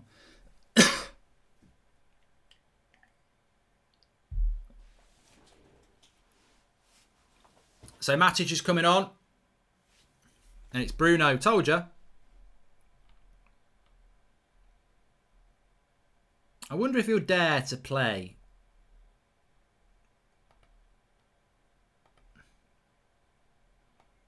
I'm just going to put Matic there. I mean, God knows what we're really doing. I wonder if he'll dare to play Bruno on Tuesday. Remember, you can do your player ratings. Links in the video description. Mark every player out of 10. 6 being the average. And put a star next to your man of the match. I'm actually very excited to see what your player ratings are going to be on the Match Reaction show. Because I think it's been one of those, hasn't it, really? It's been one of those sort of games where you could probably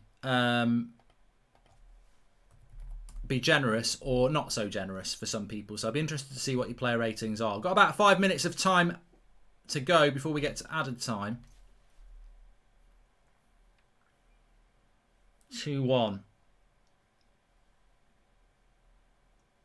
Never say never about anything until it's over, but there's Pogba. Cavani! Ooh.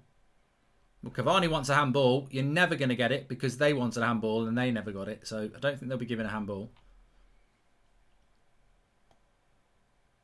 Cavani! 3-1! Call him Dumbledore. He's a headmaster. It's 3-1 to Manchester United. Give it to Eddie Cavani. Pass him the ball and watch him score all the goals. Who puts the cross in this time? Luke Shaw. I think it's going to go to Rashford, surely. It's Rashford with the cross. This is what Rashford can do from the right wing. Delightful cross. And there he is. Dumbledore the headmaster. Cavani. Bang. Get in the back of the net. 3-1 to Manchester United. And Cavani does it again. Manchester United. Clinical from behind. Oh, he's giving a goal kick.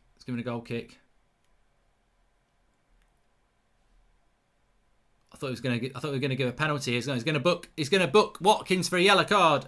He's going to give him a yellow card for a dive.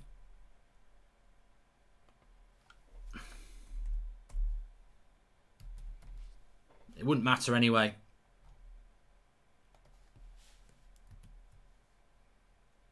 Man United in control. Big 3 points this.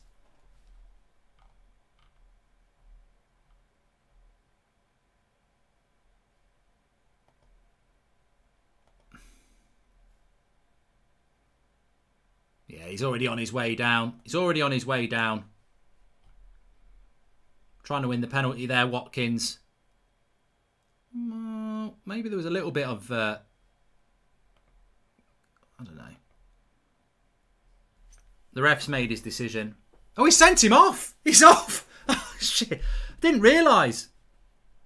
He's been sent off for a second bookable offence of diving. Villa fans are going to be bloody fuming. Oh, well. The game was over anyway. Which is why he probably shouldn't get a yellow card for it. But, you know, technically...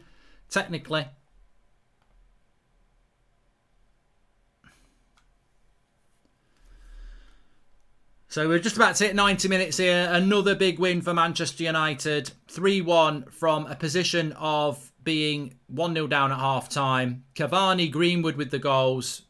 We're creating chances for our forwards. I think this is the real positive thing now. We are creating those chances for the forwards. Remember, you can do your player ratings through the link in the video description.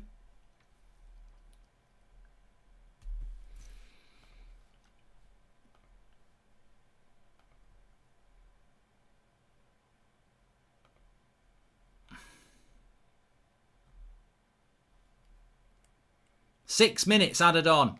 Villa down to 10 men.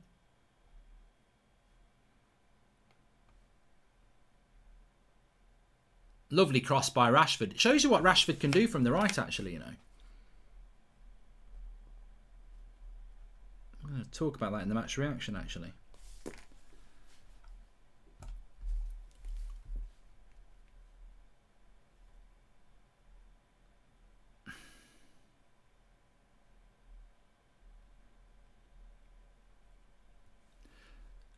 So we move. I mean, it was very important for Manchester United to win this today. Not essential. We were going to get top 4 anyway, but very important for us to win it in the context of we're going to be playing Tuesday night. And it just gives us that little bit more, you know, firmer grip on top 4, which is what it's all about. Not top 4. We've got top 4. I meant firmer grip on to second place. And also it stops Man City winning the league, which, you know, they will win the league, but we keep putting off their party. They'll be pissed off. They'll have been thinking, ooh.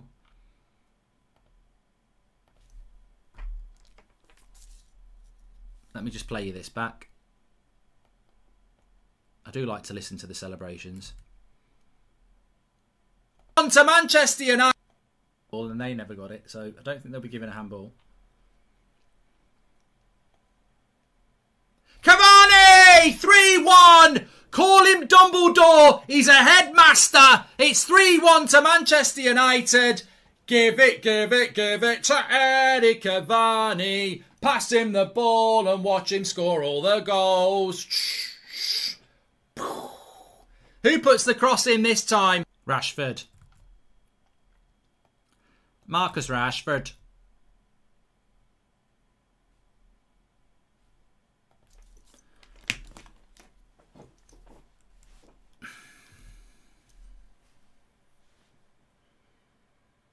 Thanks everyone for tuning in, by the way. We have got a match reaction coming up for you where you can do the player ratings. The link's in the video description. Mark every player out of 10, 6 being average. Put a star next to your man of the match. We'll go through that in the match reaction straight after this one.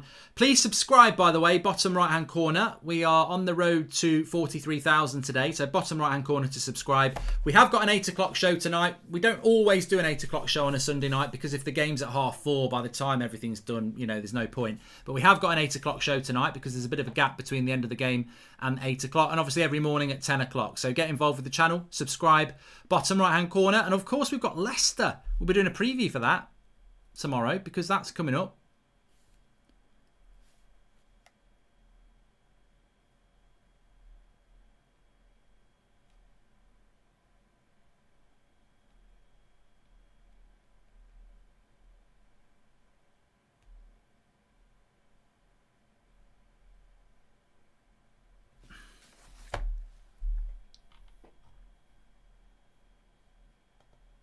Don't blame Ollie for playing Rashi full game when struggling, but Ollie's been smart. We play mostly on the left, so he moved Rashi on the right and gets assists, says Ronald. Also, Hendo pulled out of that challenge. He knew what was coming, so made Hodkins dive. Very obvious, very clever of him, says Mr. Owillo. And name me a better striker in the league at the moment than Cavani, says Oliver Smith. Yeah, it's just so important that we keep Cavani fit for the next few weeks because I do think he's bang in form, and if you know a player like that, when you've got a game like Villarreal coming up, we've basically got second place sorted, haven't we? So we just need to, you know, I think just manage his game time. I wouldn't play Cavani for 1 minute against Leicester, and I don't think a lot of these players will play against Leicester either.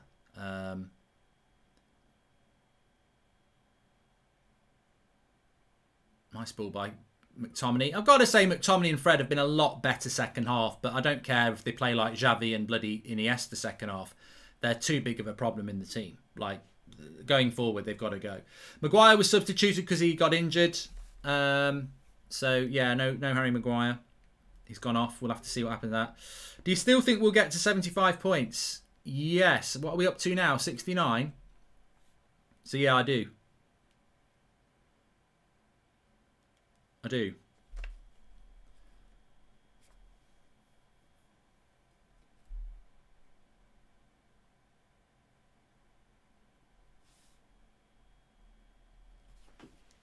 and 70 points now. Yeah, I think we'll get 75 because we've got Leicester, Liverpool, Fulham, Wolves. I would expect 12 points there. I mean, I'd like to get 80 points. Could get 80 points, 3 wins and a draw. But obviously the Premier League have fucked us over a little bit in relation to that because the Leicester game is no longer a game.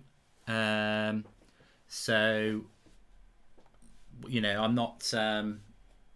you know, that's going to be difficult. You don't know what's going to happen in that Leicester game. We're going to play Leicester's strongest team with a very weakened United side. But I would expect us to beat Fulham and I would expect us to beat Wolves. So 75 points is a big improvement from last year. It's a 9-point swing. And I always think that points tally is really important. So it's a big result for Manchester United that. We're going to go straight over to the match reaction. Links in the video. No, it's not in the video description. This will when I end this stream, it'll automatically push you there. But whilst you're waiting, you can check in both video descriptions the player ratings, mark every player out of 10, 6 being the average, put a star next to your man of the match, and we'll go through that and everything that's gone on today. I'll see you on the match reaction in about a minute.